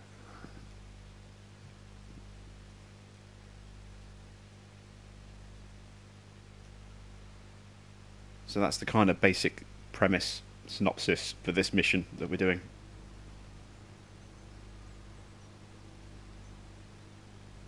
One of the high-speed trains coming out of London has developed a fault and terminated here at Reading. The train needs to be towed back to the Old Oak Common for repairs. We've called you off your break to be the driver of this rescue move. A Class 66 is being brought out of Reading Depot, just to the west. Meet the locomotive when it arrives in the station. So we have to go and get on the platform and wait for our 66 to turn up.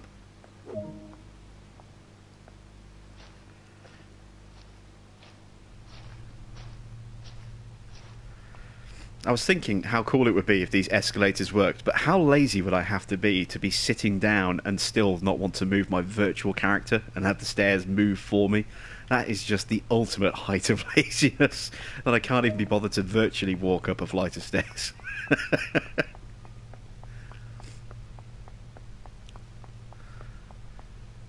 Alright, we're going platform 14, this side.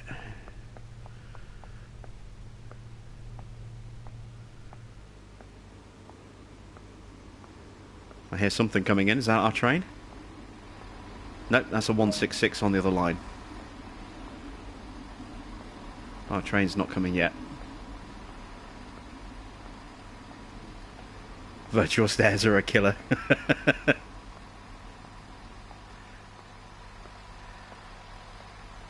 I know, I signed up to be a virtual train driver so I could sit down, not move around. Now we just have to sit and wait for our train to turn up.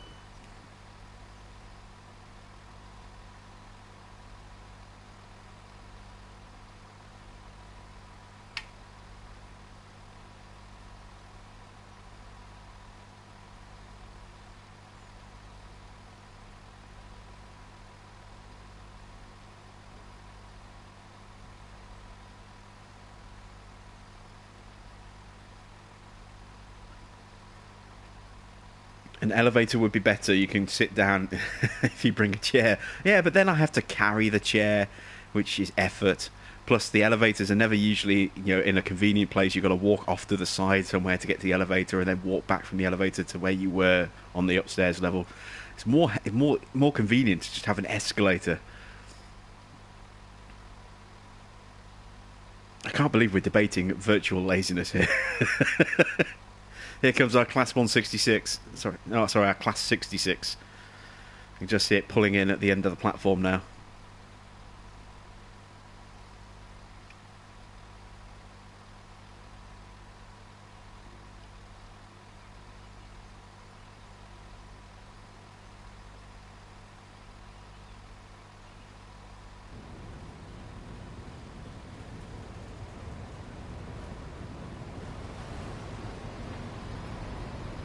Yep. And we've got a 166 on that line as well.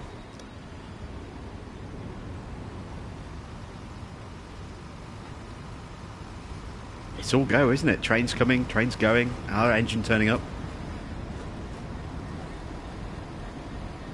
And we're in DB Schenker colours.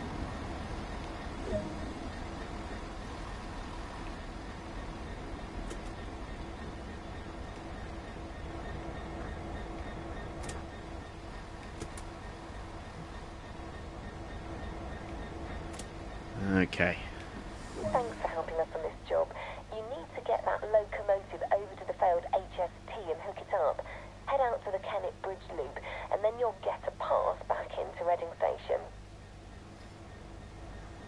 Alright, so turn the master key on. put the reverser in forward. Tail lights. Put the brakes in release to discharge.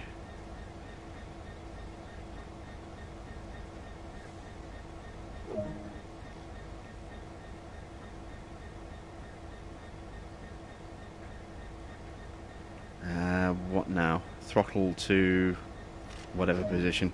3 will do.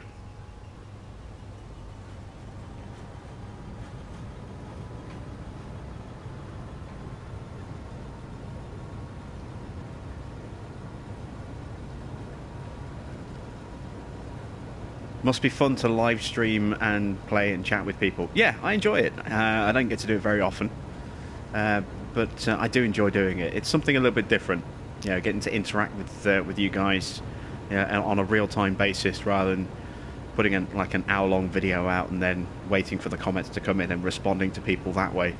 Yeah, it is quite a lot of fun being able to do it on a direct, real-time basis.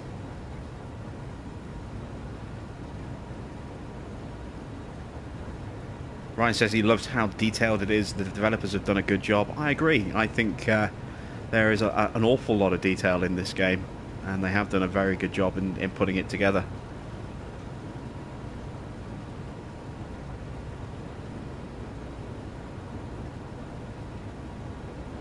It's not football, David. It's hand egg.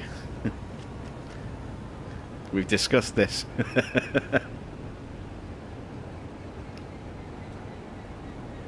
Alright, man, take it easy. Good to see you.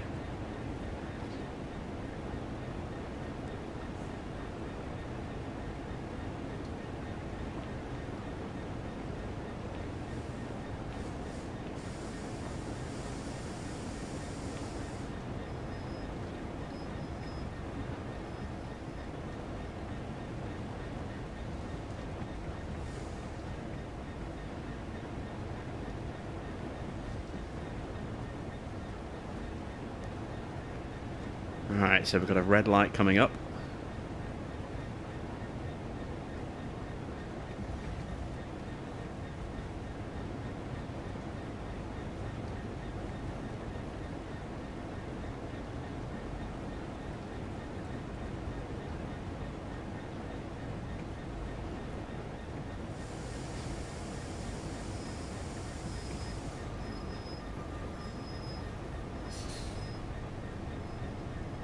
Hitting those brakes a bit early. Let's get a little bit more throttle.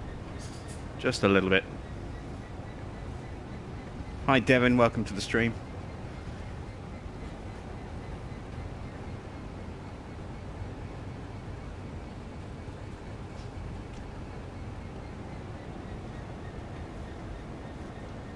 So when we get here, I think we throw it in reverse and hit some switches.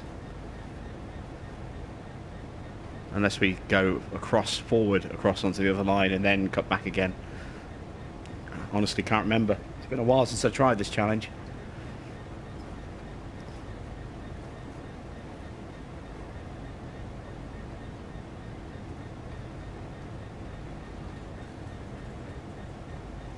Oh, looks like we're switching here, look.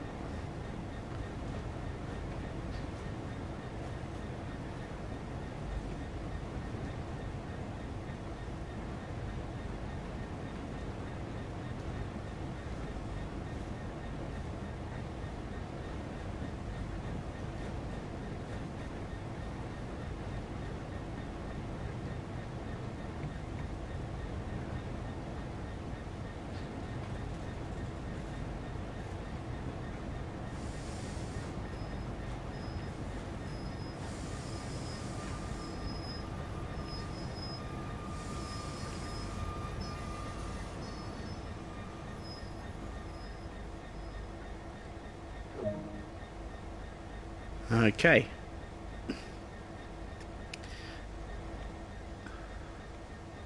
Put in neutral. Master key off. Change the lights.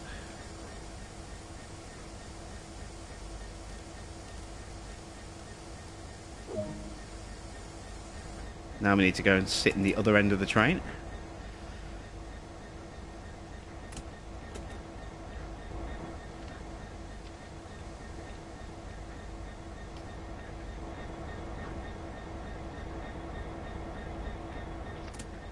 There we go.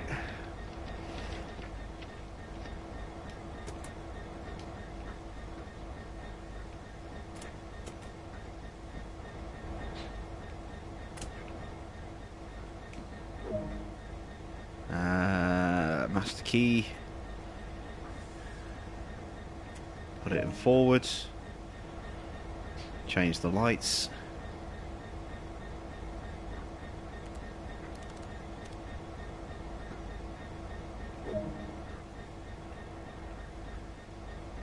Discharge the brakes. There's a lot to do on this one. Got to wait for that brake pressure to get up to 5. There we go.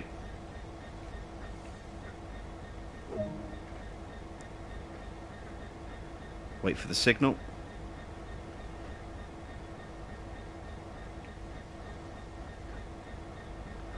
Actually, let's see if we can request movement.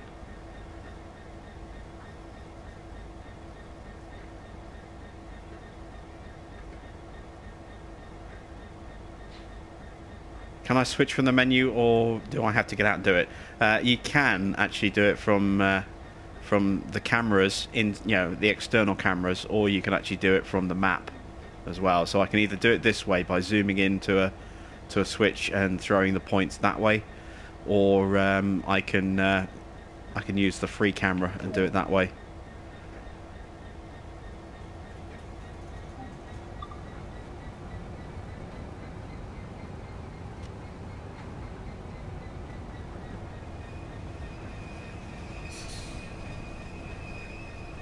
There we go. Now we can move.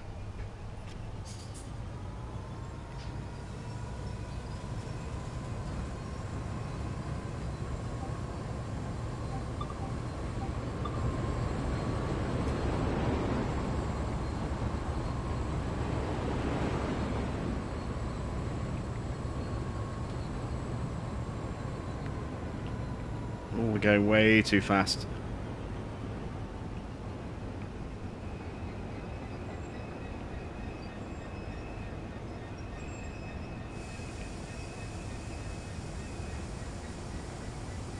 Although we do have a red light coming up.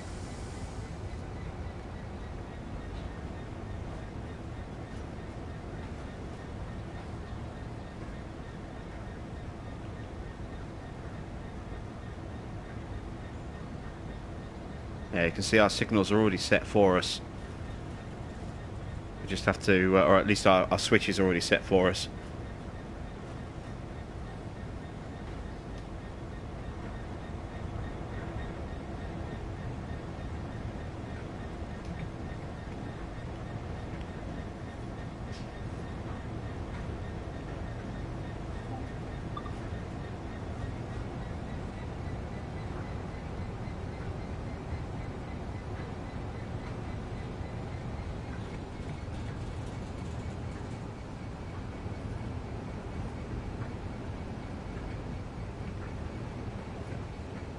I'm hoping that signal's going to change as we move across the tracks.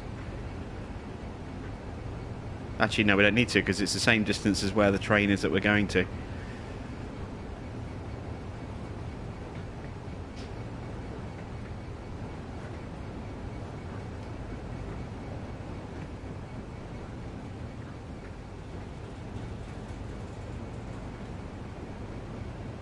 So we're switching here again.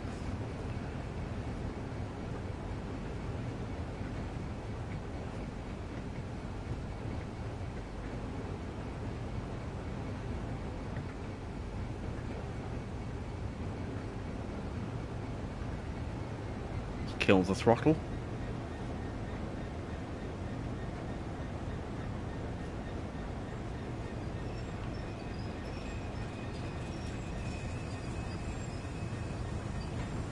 Bleed a little bit of that speed off.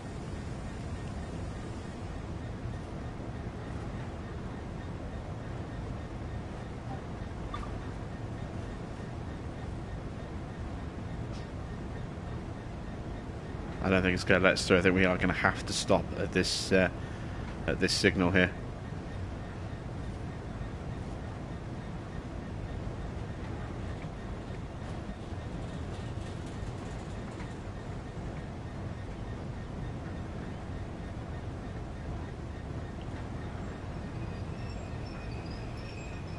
See how much faster this thing slows down when it's not being shoved forward by a load of carriages or a load of freight cars.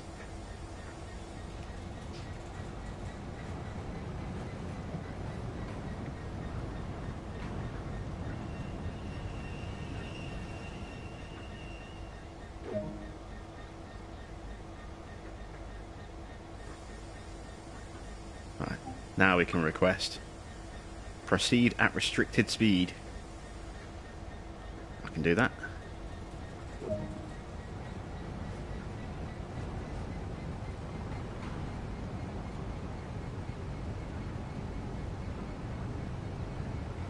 And just up there, 660 odd yards away, is our stranded Class 43 HST that we're going to be towing.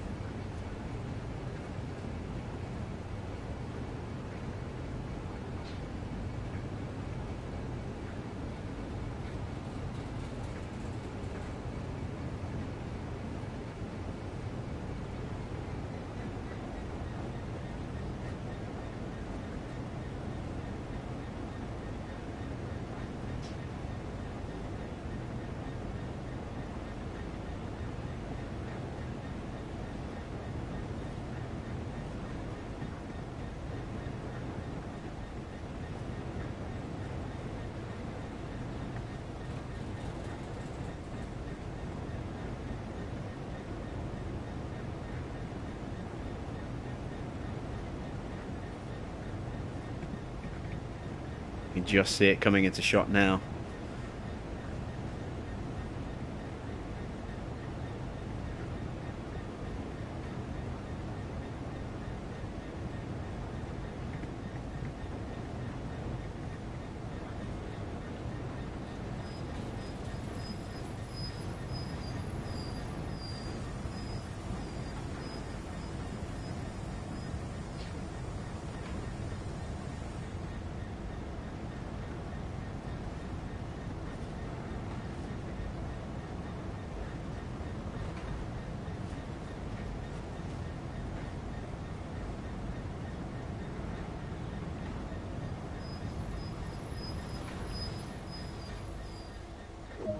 There we go.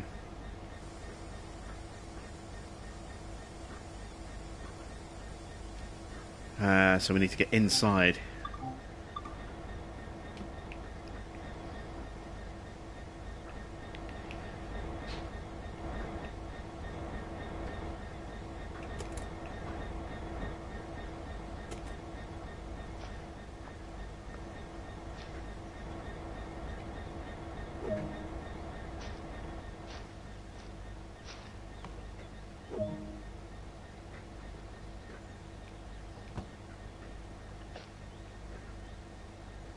No, there is a way to duck. Oh, there we go.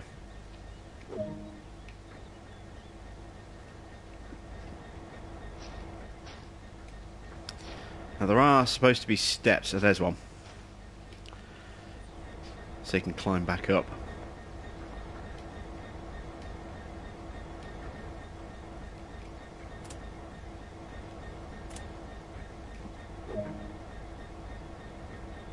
Hi there, Ron. Welcome to the stream. This game is pretty cool. I do enjoy it. It has a limited life at the moment. There's only so much you can do before you end up doing the same things over and over again. But that's the same, I think, for any simulator.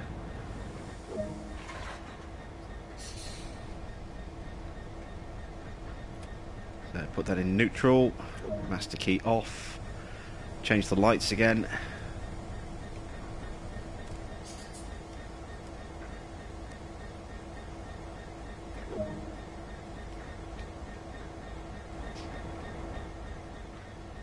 Now we've got to get on the HST itself, because we're going to mess around with the settings on that.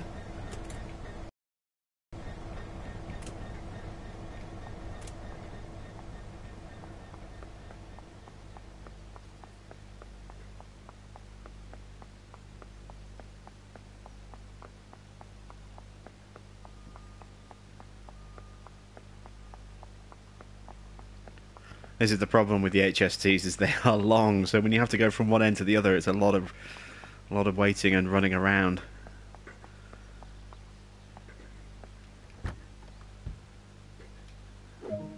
Right, so we need to sort the parking brake out, turn that off, change the lights to tail lights.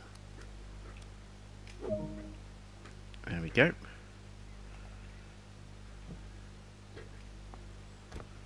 Back to the other end of the train again.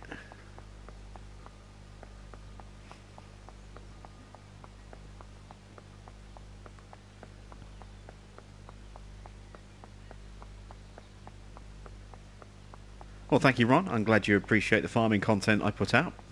There will be a little slowdown while we wait for this new Geo to come out. It's kind of putting everything on hold at the moment, but I'm trying to fill the gap with other stuff, including some South Mountain Creamery live streaming and yeah, a mixture of other bits and bobs like this and Jurassic World Evolution, and we've got some more City Skylines coming up soon as well.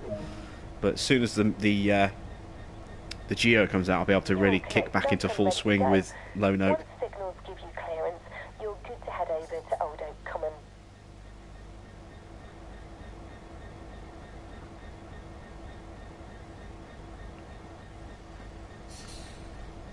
Master key. There we go. Reverser in forward. Change the lights again.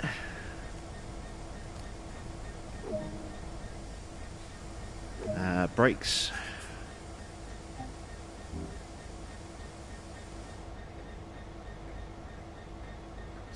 Get those nicely discharged. And then we are good to go.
Right, let's get ourselves properly positioned.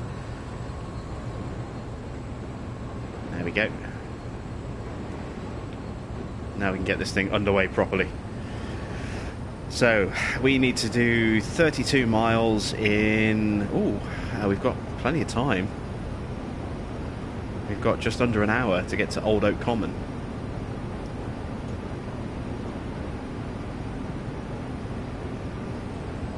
But we do have a 40 zone coming up. Just ease the throttle down a bit.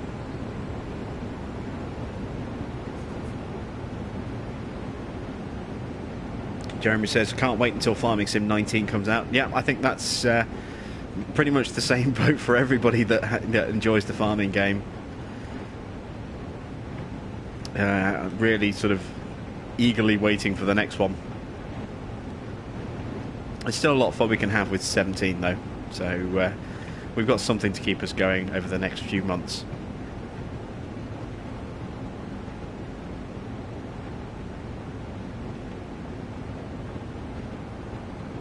Let's throttle up just a touch more.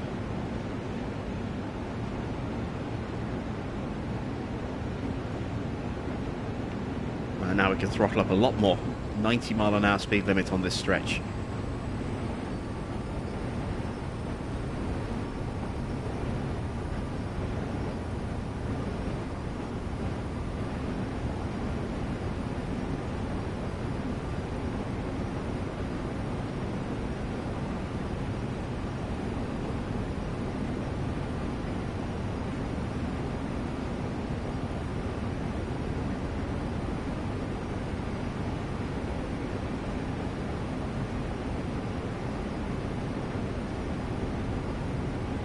Is this game only on PS4? No, this is actually started on PC and as a sort of an individual pack, and then they got bundled together as 3 separate packs to become Train Sim World, and is available on PC, Xbox and PlayStation 4. And was released about 2, 3, 4 weeks ago, something like that. I think it was about 2, 3 weeks ago.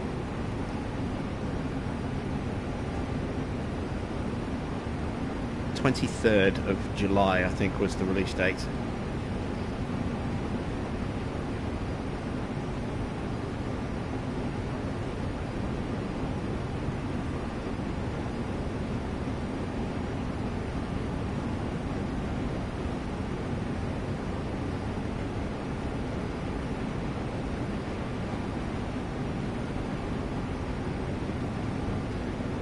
It looks as though we can really kind of cut loose on our speed for a bit.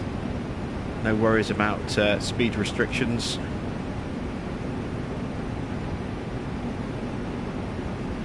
We've got a long way to go, but we've got a lot of time to get there.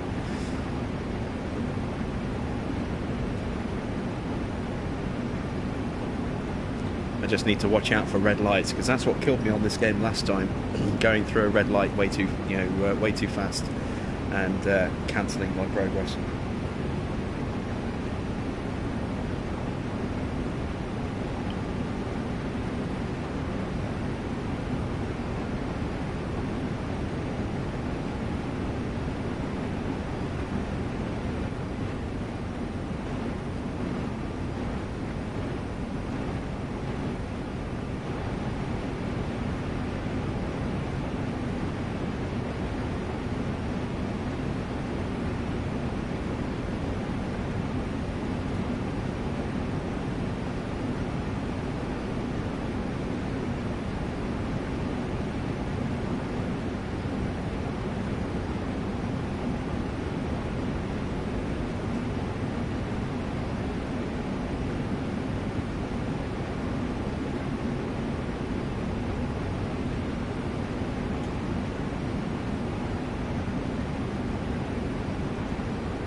So does anyone have any questions while we're kind of barreling along here with not much to do other than watch some very pretty scenery whizzing past us?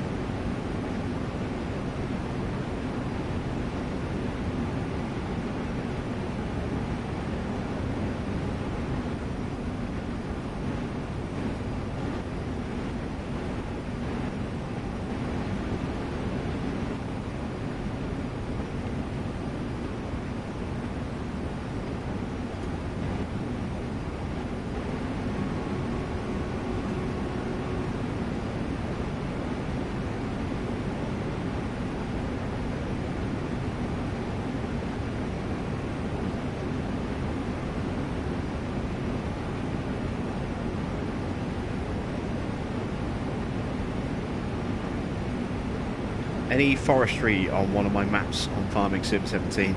I don't mind forestry in small bits here and there, but I don't go out my way to do a lot of it because it's quite time consuming and it gets a bit repetitive the more you do.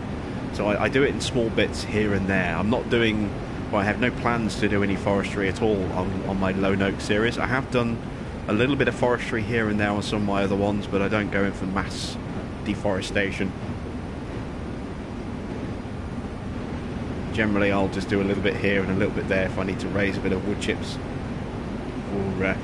for selling in winter, or if I need to clear some trees for a specific location.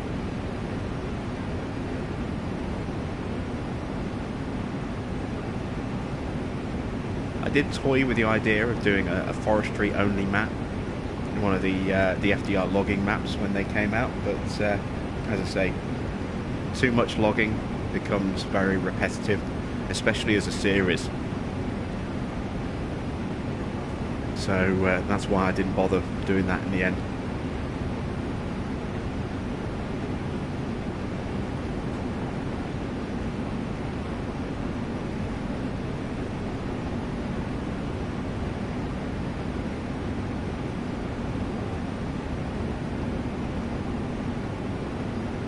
It depends how many logs you cut, at a time. I mean, if you cut a trailer's worth of logs and load the trailer up, then you're fine. If you cut up hundreds upon hundreds of trees and have them all piled there, then yes, that's going to generate massive amounts of lag. In the same way as if you were to stack, a couple of hundred bales and stick them all together in an incredibly small space, you would get massive amounts of lag anytime you went near them as well.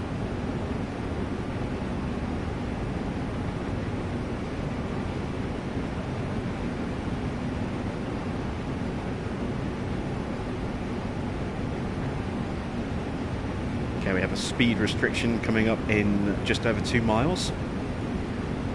So we'll need to start slowing down again for that in a moment. I'm going to ease my throttle off now. We'll coast it for the next couple of miles, and that should bring us down the extra 4 miles an hour that we need to.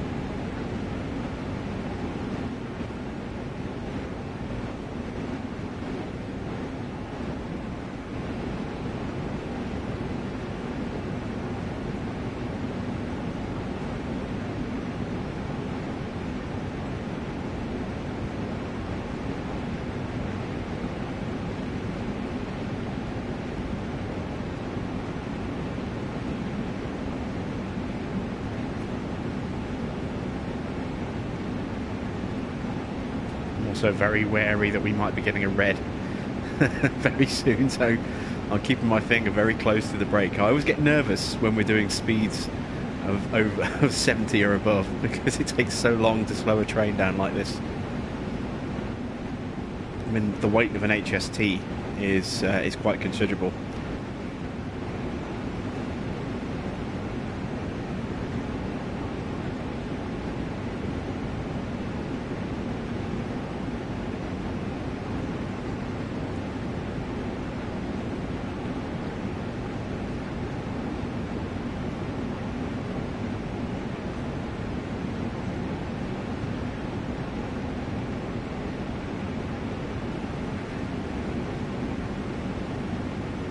I think they could have done more with the Stanciel Apache for Farming Sim 17.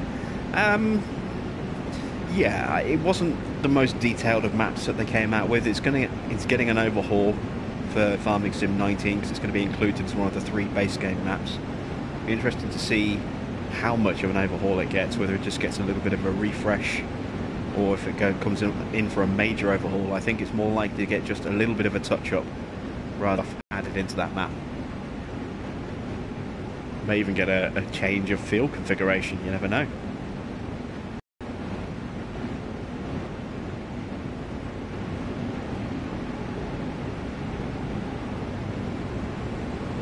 Oh, love that big thick black plume of smoke as we crank the engine back up again.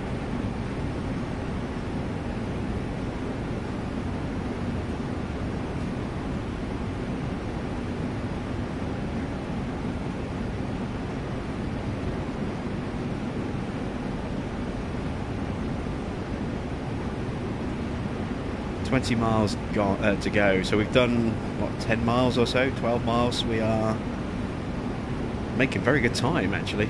We've still got 40 minutes until we get to our destination.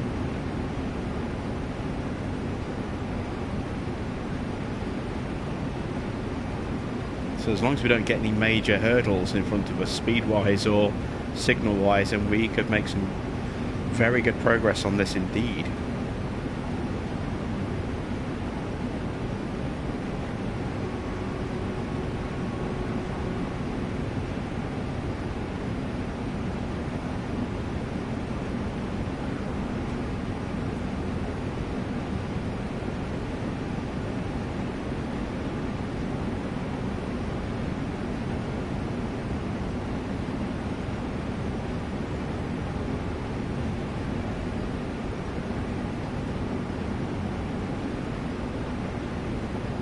a look at our surroundings now that we're out in the open.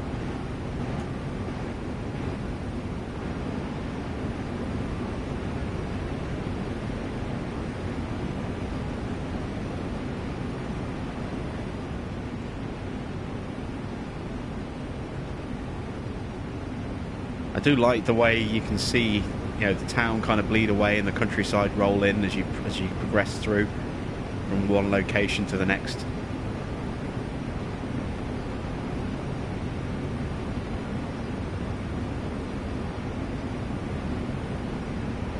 We're a little bit built up over here, as you can see, but there are fields out there in the background. Same over there. You can kind of see the fields a little bit.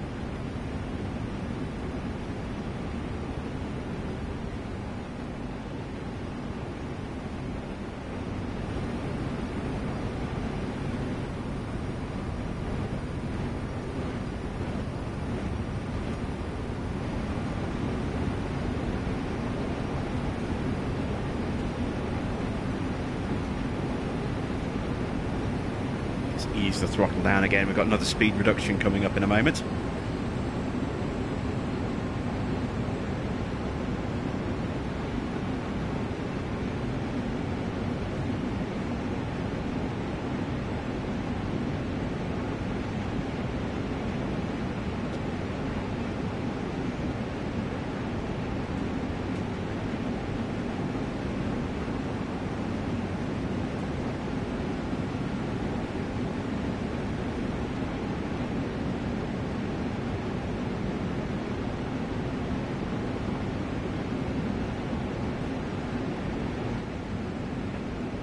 A bit of a rail yard here.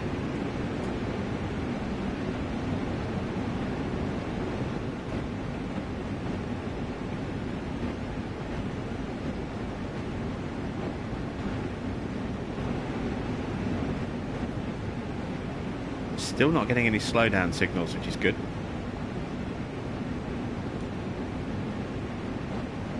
Oh, we've lost some of the tracks. Looks like we've got a rendering error.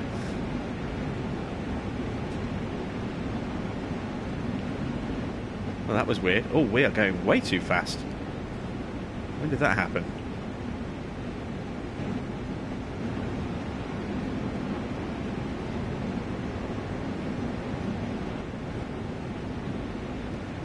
I was so caught up with the fact that some of the tracks hadn't rendered in. I was completely oblivious to the fact that we were going way too fast. There we go, speed's changed again. Let's crank the engine up a bit more.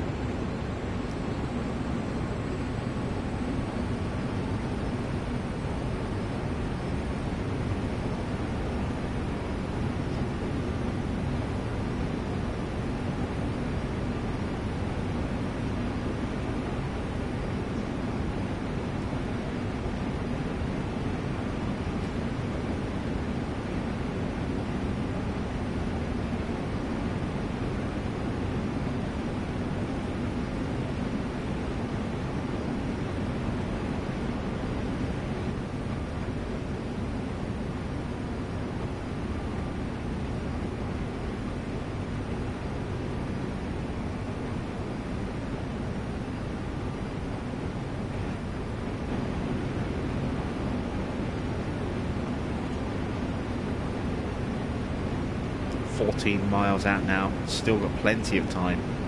Still got over half an hour before we need to be at Old Oak Common. So we're making very good time at the moment, but that could all change.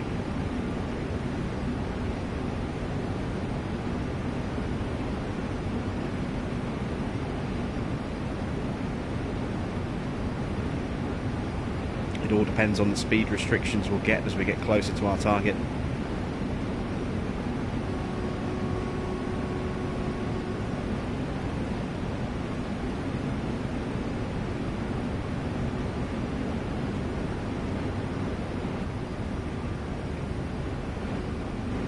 Let's ride in cab for a little while. Oh, the wipers are on. I don't remember turning those on. There we go.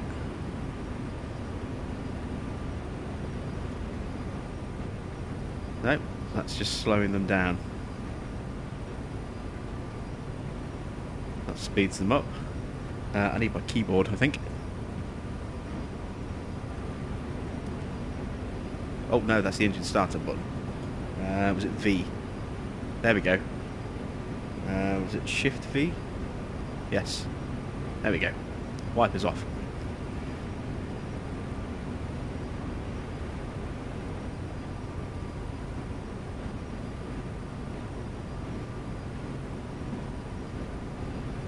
How does the game perform on PS4? Any glitches? Well, we just saw one with the tracks just didn't spawn in. But there are a few glitches, but not too many. You know, they're not that noticeable most of the time. You do get the occasional one here and there, but generally this game is very stable.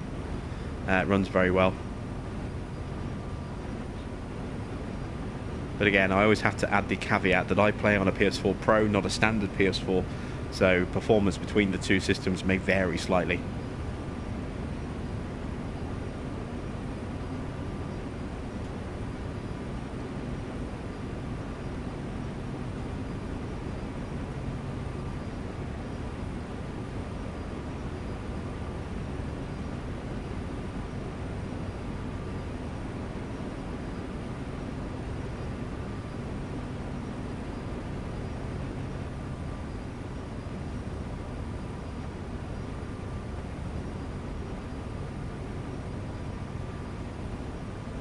See, we do actually have a little bit of flicker in the cab at the moment, here by the phone and here by the window, which I can open, which is kind of cool.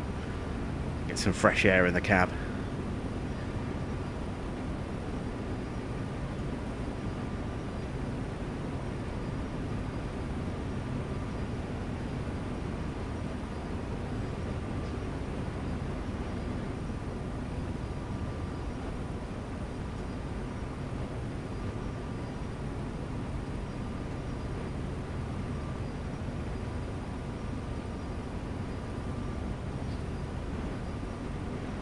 Still able to run at pretty fast speeds here.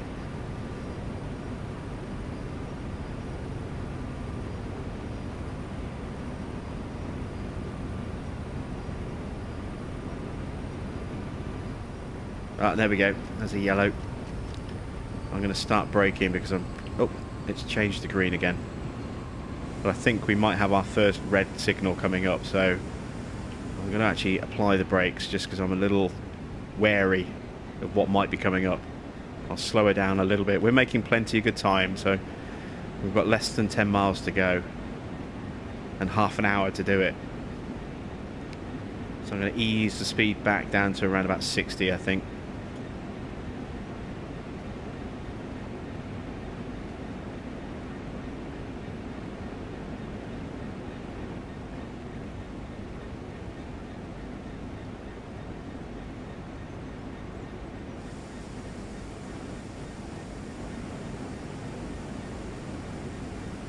There we go, so you got a yellow caution signal, so slowing down was the right choice, I think.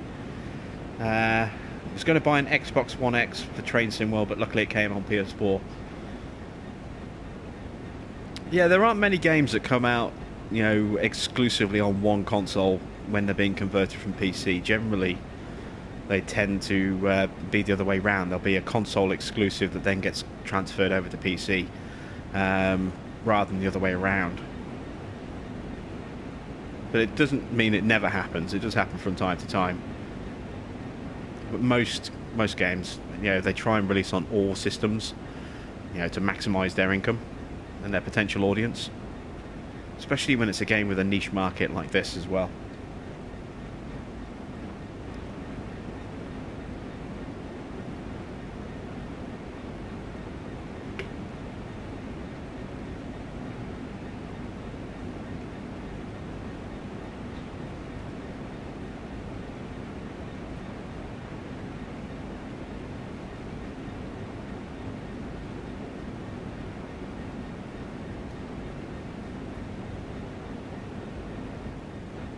You're saying that, Terex, but you can go incredibly fast on some trains with no risk of derailment or, you know, minuscule risk of derailment. You've only got to look at the ice trains in Germany. They are exceptionally fast. You've got the Eurotunnel train, the Eurostar, that can go incredibly fast. The bullet trains in Japan, 200 miles an hour. Those are almost impossible to derail as well. They really have massively engineered the whole bullet train network in Japan. It's incredible the amount of engineering that goes into that. You know, they reworked the angle of the wheels completely, specifically to enable them to go incredibly fast but still be able to make the corners. The train hydraulically raises and lowers around the bends to keep things a smooth, stable ride for the people inside. There are guard sections on certain parts of the track that clamp the wheels down in the event of an earthquake, because Japan is it's probably the most earthquake-hit region on the planet. And you know, you get a bullet train whizzing through at 200 miles an hour and an earthquake hits. That's just a recipe for disaster. There's only ever been one single bullet train derailment in the history, and that was simply in the history of the bullet train, and that's simply because the train, the earthquake, the epicenter hit. The train was too close to the epicenter. It didn't have any time to react. It literally just hit instantly.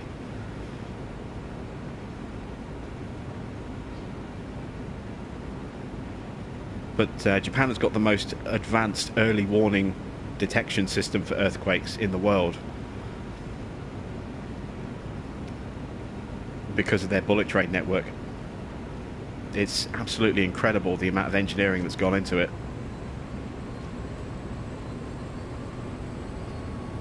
And yeah, trains have been going 125 miles an hour for a very long time now. That's completely correct. The Class 43 HST that's in this game was designed in the late 70s and ran, it's been running for over 40 years now. And that train holds the record for the fastest diesel on the British rail network still. It was called the Intercity 125 for a reason, because that train goes 125 miles an hour. And has done since the 70s.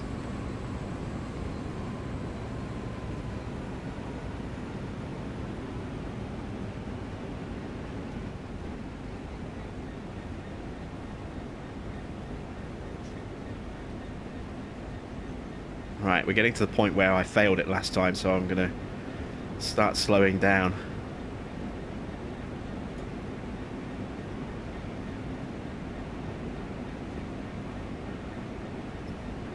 We are 4 miles out. We have 20 minutes, just under, to get to our location.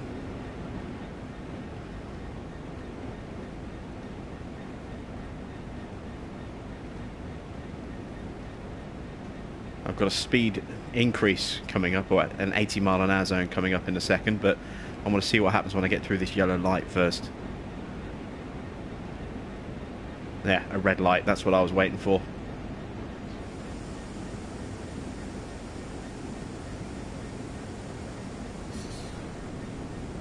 Brakes on full.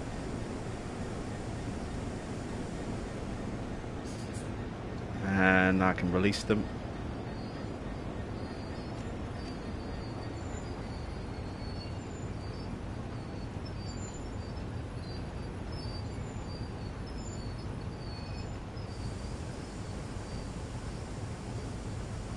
Why can't they make the wheels like you find on a roller coaster on trains, where the wheels are under the rails to prevent it jumping off the track? Because it would destroy the track. Simply the weight combined with the speed would absolutely destroy the track. Plus, the cost of relaying thousands upon thousands of miles of track to fit to a different style would be extortionately high, astronomically high. So trains have conical wheels so that they can go around corners. If they had flat wheels, then they would just go straight off the tracks when they came to a corner. So they have conical wheels to allow them to actually move ever so slightly on the rails. But if you have the wrong angle, then you end up with something called hunting oscillation, where the train starts rocking from side to side on the rails. And the bigger the hunting oscillation, the higher the risk of a derailment, or just simply just ruining the track, where you see the track isn't straight, it just has wobbles and zigzags all the way down the line. You see that in some cases where a train just gets some really bad hunting oscillation and it just completely ruins the track. So trains are engineered a very specific way, and it's a way that works and has worked since the dawn of time, so to speak, or since, not the dawn of time, but since a long time, since steam really became a main sort of travel. The engineering of train wheels and tracks hasn't changed that much over the years. It's been refined, but the basic principle has remained the same all the way through.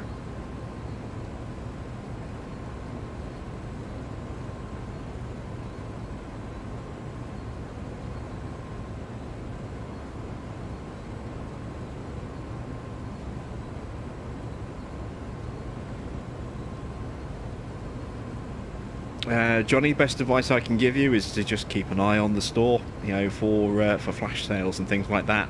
You generally find that simulator games do pop up fairly regularly, sort of every few months. Where they'll do a sale where they'll feature simulation games like City Skylines, Mud Runner, Farming Sim. They've all been on sale a number of times since they were released, and I'm sure in a month or two this game might pop up in its first sale. Might not be a huge sale, but it will get reduced a little bit, and then the longer it goes since the game's been released, then usually the bigger the discount when the sales pop around.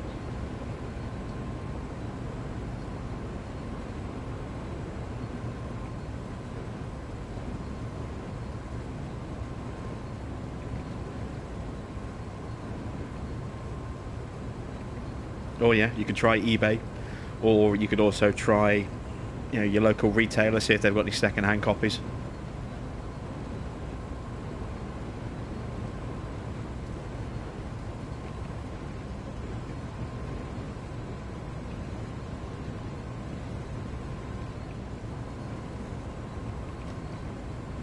Let's get some more speed up. We're going a bit too slow, I think.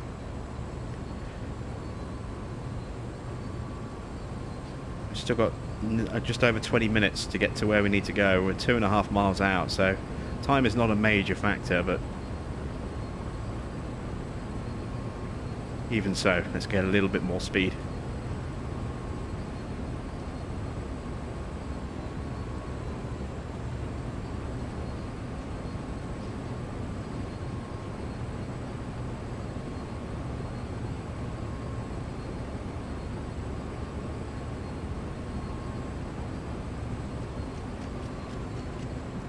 Oh, and there we go. We've got a big speed reduction coming up. 1.7 miles to go, and we've got to drop to 15 miles an hour. So let's just apply the brake and let that speed gradually ease down a bit as we make that distance close down a bit.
Yeah, as we were saying, Terex, there are some issues with any form of travel, really. I mean,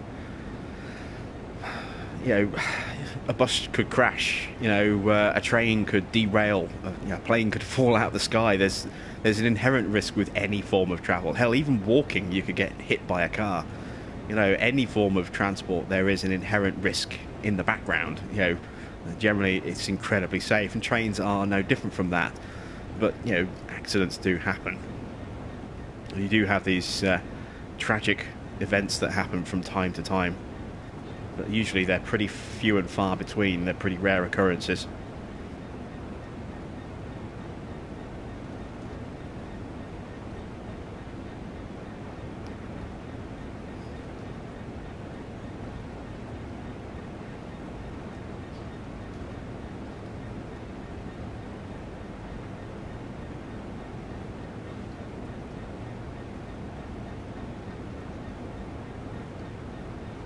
Right, we need to really slow down now.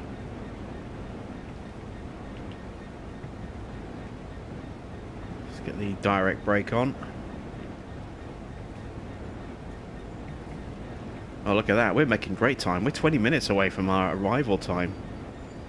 And we're just 0.8 of a mile out.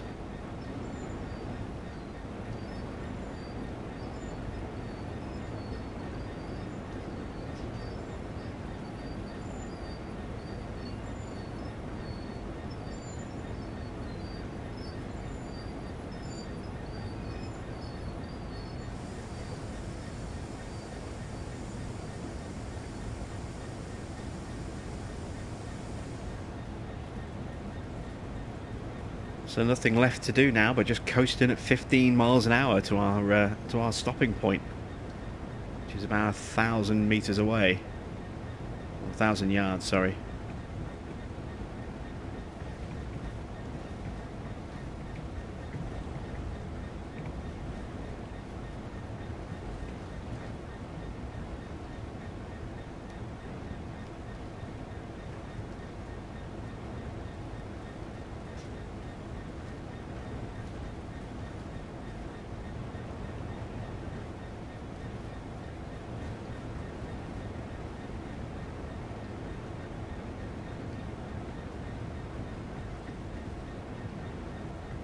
Are we going to change lines? I think we are. I think we're changing.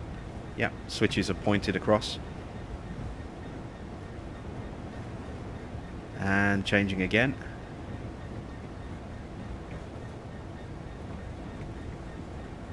We've got a little bit too much speed there. Just picked up an extra mile an hour going over the going through that corner.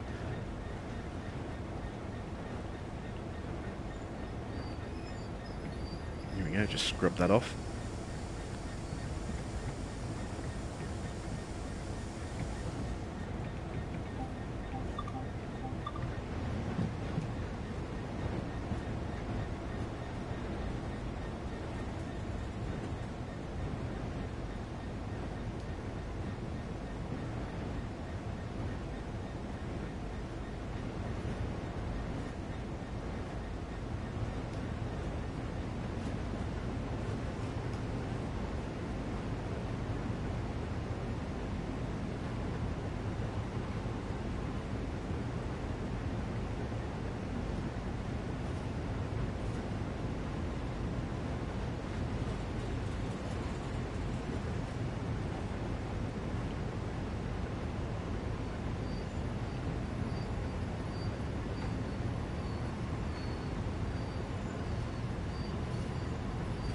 Slow down just enough, come on.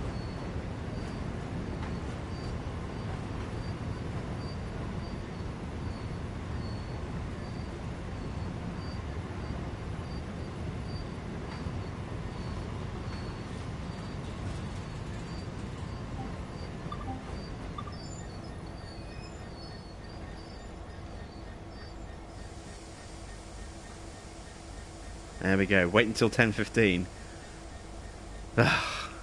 So we've done it basically, but now I think we have to sit here for the next 15 minutes to actually finish off this objective. Oh dear.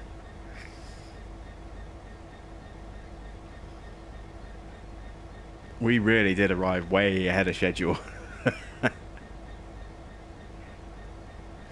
Maybe we shouldn't have been quite so speed happy.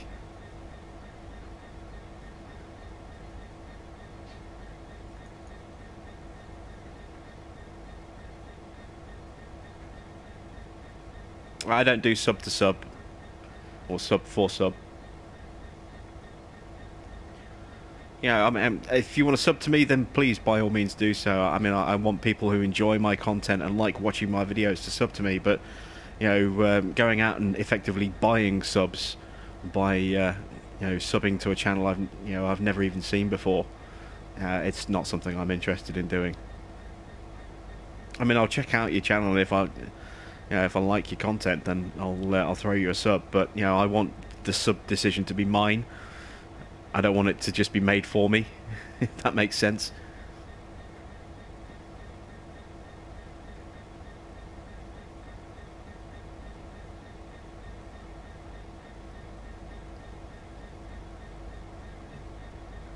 So it looks as though we're going to be sat here for a little while we wait for 10:15 to roll around, which is 15 minutes. So we've got 15 minutes of just sitting here talking. So if you have some questions, start pouring them in, because we're not going anywhere for a little while yet. We've got some time to kill to either do the next part of this mission or just to complete it, one of the two. So yeah, if you have any questions, start pouring them in, and I'll see if I can answer them for you.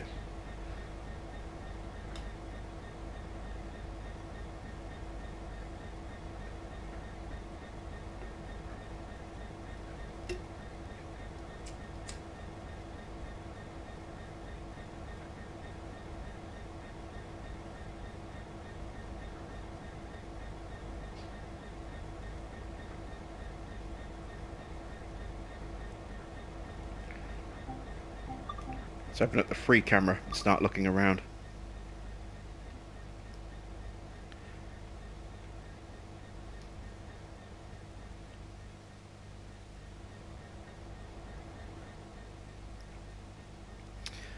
Guessing there is no speed up time option in this game. No, it's completely real time. So, you know, if you have to wait 15 minutes, you have to wait 15 minutes. There is no option to actually sort of skip time forward.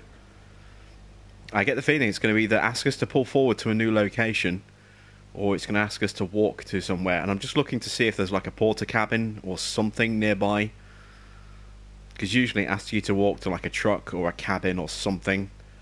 I'd be surprised if it asks us to walk across tracks to get to something over here, although it wouldn't be the first time it's done something like that. I think it's just going to have a little stop point for us to get out and stand next to.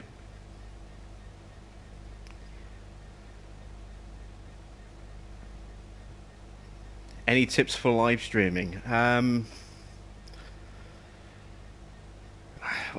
don't really live stream on a regular basis, and I haven't done that much of it, so no, not really. Not from me.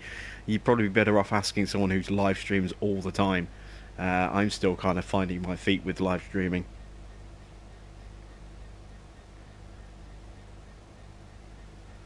Am I uploading any City Skylines videos soon? Yes, as I've said repeatedly. I will be working on a new playlist for mass transit over the next day or two, and I'll be starting to upload videos very soon.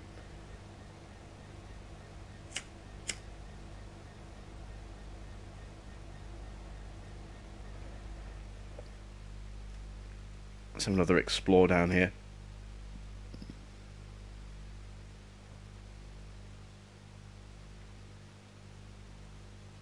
See if we can decipher this graffiti. I have to say, the graffiti actually looks really good. You see some graffiti graphics that get thrown in and they look awful, but that actually looks pretty good.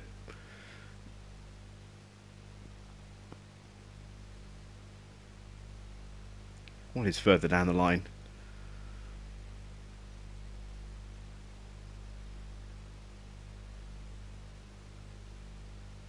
With free cam, you can go pretty much anywhere you want, I think. I don't think there's any real restrictions, so we can just whiz down here like this. And this is how we can actually interact with signals as well. I don't know if they'll let us on this because it's not part of a mission that we need to do, but you can actually flip switches using this camera.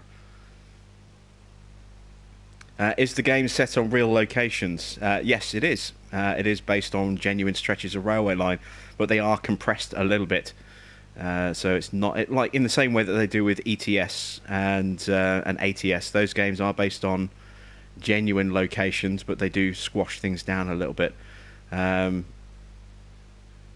But the distances are pretty realistic in some respects. I mean, it's all scaled down, but it's generally a pretty representative of the region.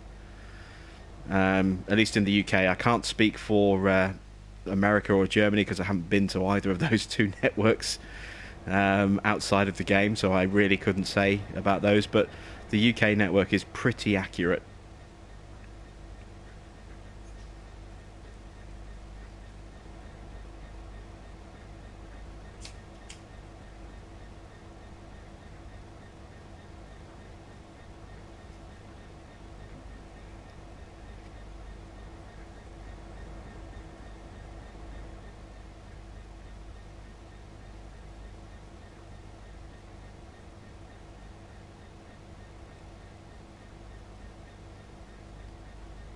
That might make a decent thumbnail, that shot.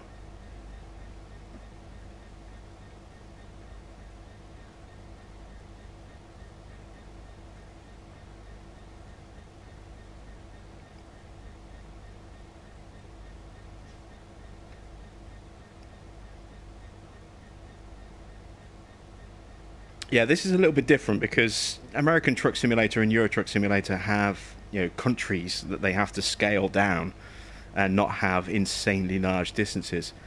So they scale the distances right down. On this, this is a pretty genuine representation of that stretch of track, but it is just that stretch of track.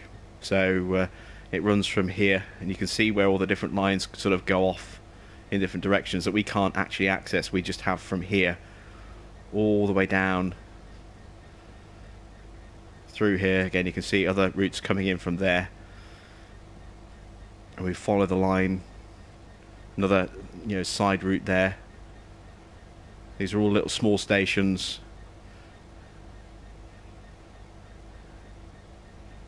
As we whiz through, you can see where the different routes all kind of converge and where you have big rail yards and so on and so forth. And this is a pretty genuine representation of this stretch of track, but it's not the full network. And there you can see that's where we are at the moment. And you've got a pretty big rail network terminal over here, as you can see. But actually, let's go and take a look at that.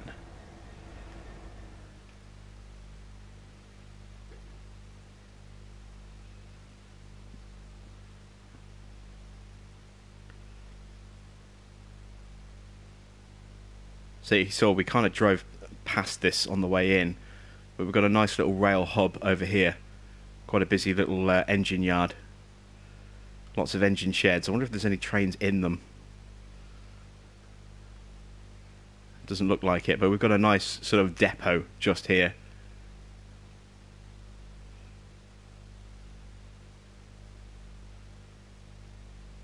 A couple of engine sheds. I don't think there's anything in there.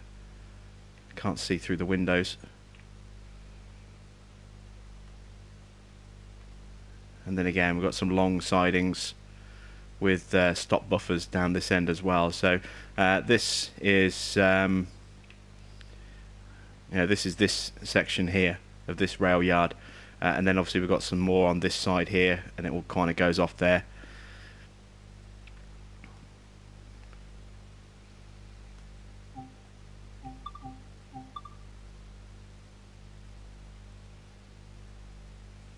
Ooh.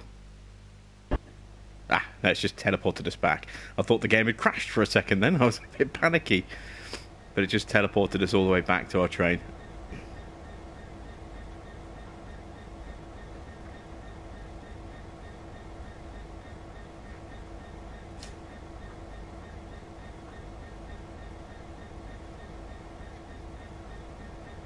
So we have a little over 5 minutes to wait, and then we'll either get moved on to the next location a little bit, or we'll just hop out the train and that'll be the end of it. One of those two things is going to happen. I think it's the latter. I think we literally just jump out the train.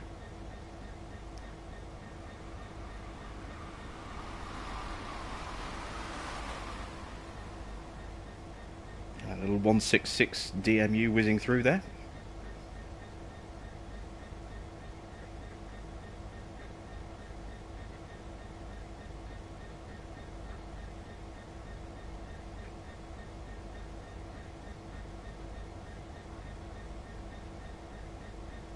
Yeah, I know it's a bit frustrating before we can actually do anything else, but you know, we've done this scenario and I want to get the completion on it rather than just sort of going, oh, okay, we'll just skip and wait, you know, we'll not bother waiting to the end. You know, put all that hard work in and then just not get the reward for it seems a bit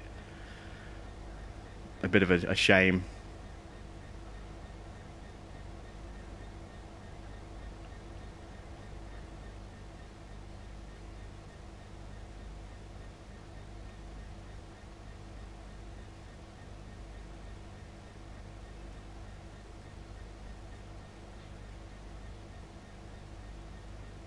It's because it's, you know, the delays are because this game is based on real sort of timetables. So you have services running from, you know, a start time and a stop time, and if you go way faster on the route and get there way ahead of schedule, you've still got to wait until that route is finished before you can say that you've completed it. Yeah, it's frustrating, but you know, that's the only downside to this game, is that there is no time speed up option. And this has been a feature since the game first came out, all that time ago on PC. You know, fans have been moaning about the fact that you can't skip time, you know, since day one, and it's still not been put in. So I don't think it's ever going to be put in.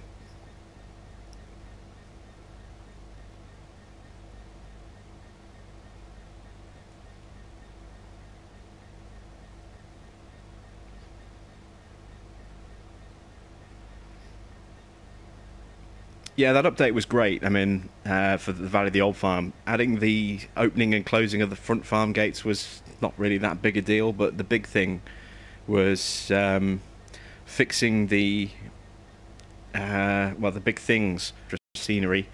There was fixing the workstation at the farmhouse, so you didn't have to pay for it. Increasing the farm silo capacity, that was a great thing. And then the biggest thing was being able to turn on and off individual fences on each field. That was a huge thing. Yeah, exactly what Rasping Rabbits just said.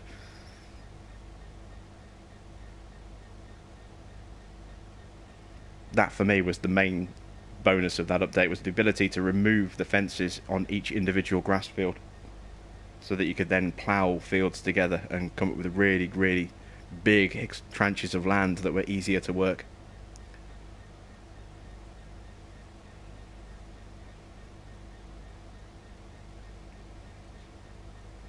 All right, we're almost there. Just 2 minutes to go, and then we can be done with this.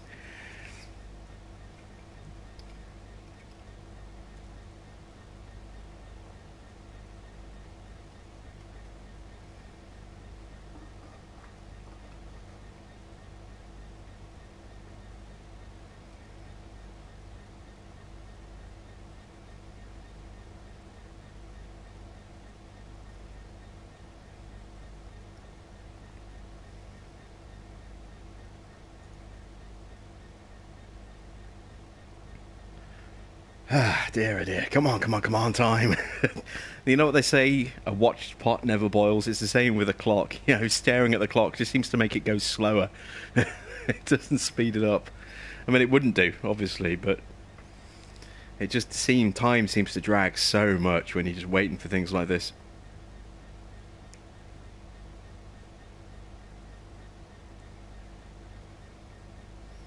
Yeah, there's that as well. You can use the fence removal thing just to take a shortcut. There is that.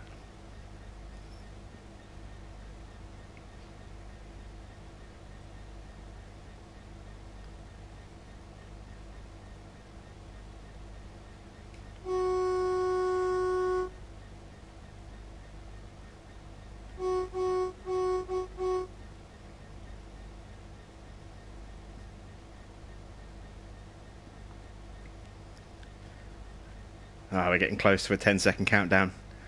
Let's get in cab.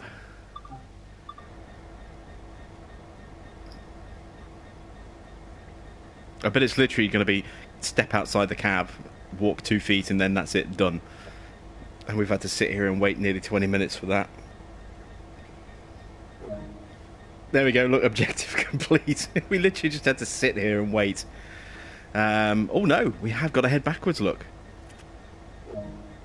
So we're not done, we've got to go to the train maintenance yard that we just scouted out a moment ago. Oh, that's cool.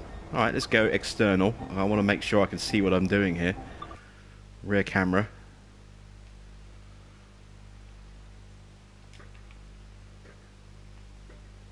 Make sure the brake is released.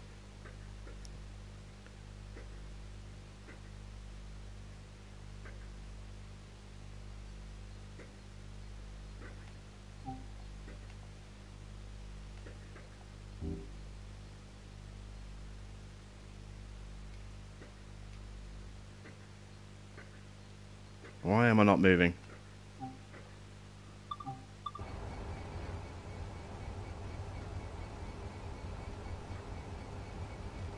That brake's released.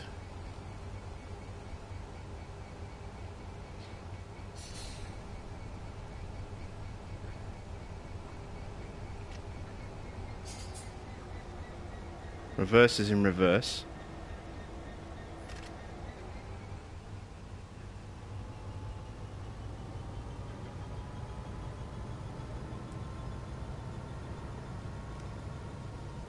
Oh, hang on, my automatic brakes aren't fully released. There we go. Now we're moving.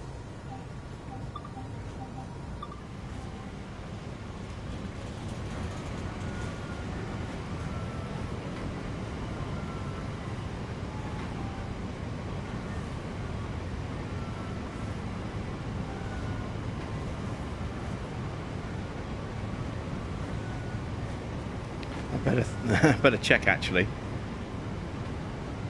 Are our signals good for us? Yeah, good there. Our switches, good there. Yeah, we have a direct route all the way through, look. No need to change any of the switches. They're all set for us. Oh, yeah, they're all set for us, I think. Or are they? Yes, they are.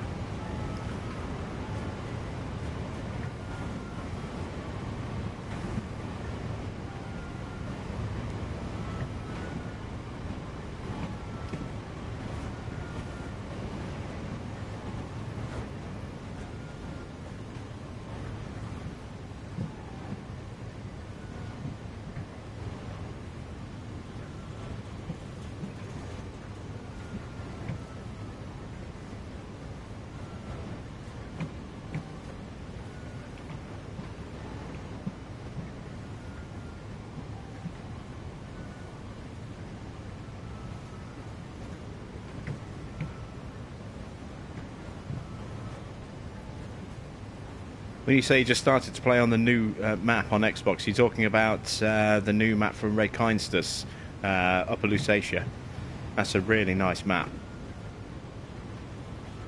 And if you haven't noticed already, I mentioned this in my stream yesterday, pay attention to the plough texture, because it's a new custom plough texture on that map, and it's beautiful.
So it looks like we're going into one of those big open-ended bays that we saw.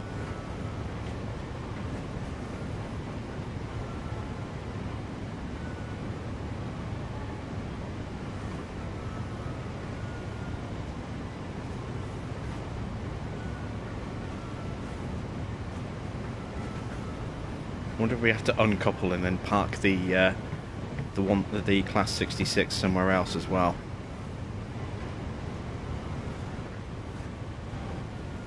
Now there are some custom crop animations on that, or custom crop textures. I don't think there's anything new in the custom crop textures themselves that we haven't already seen before, but the plough texture is nice. And the grass is probably a little bit different. We've seen quite a few different grass textures popping up.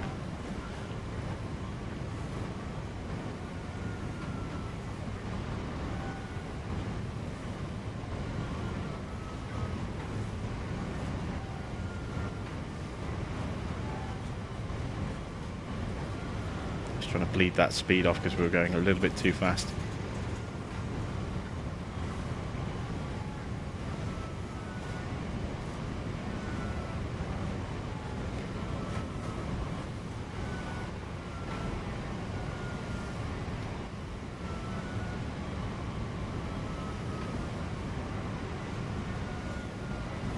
Looks like our stream quality is starting to break down a bit as well.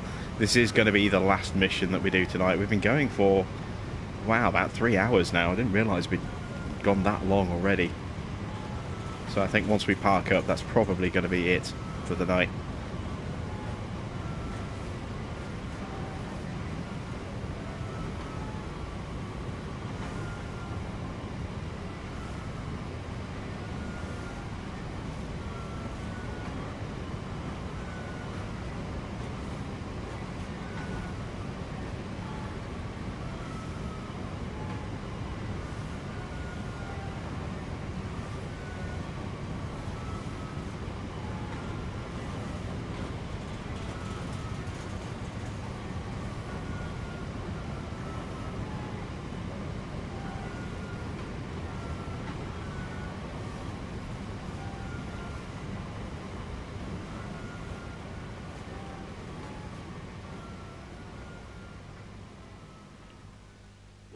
And there we go.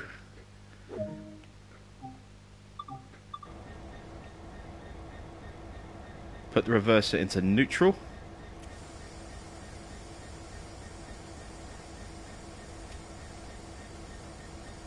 Turn off the key.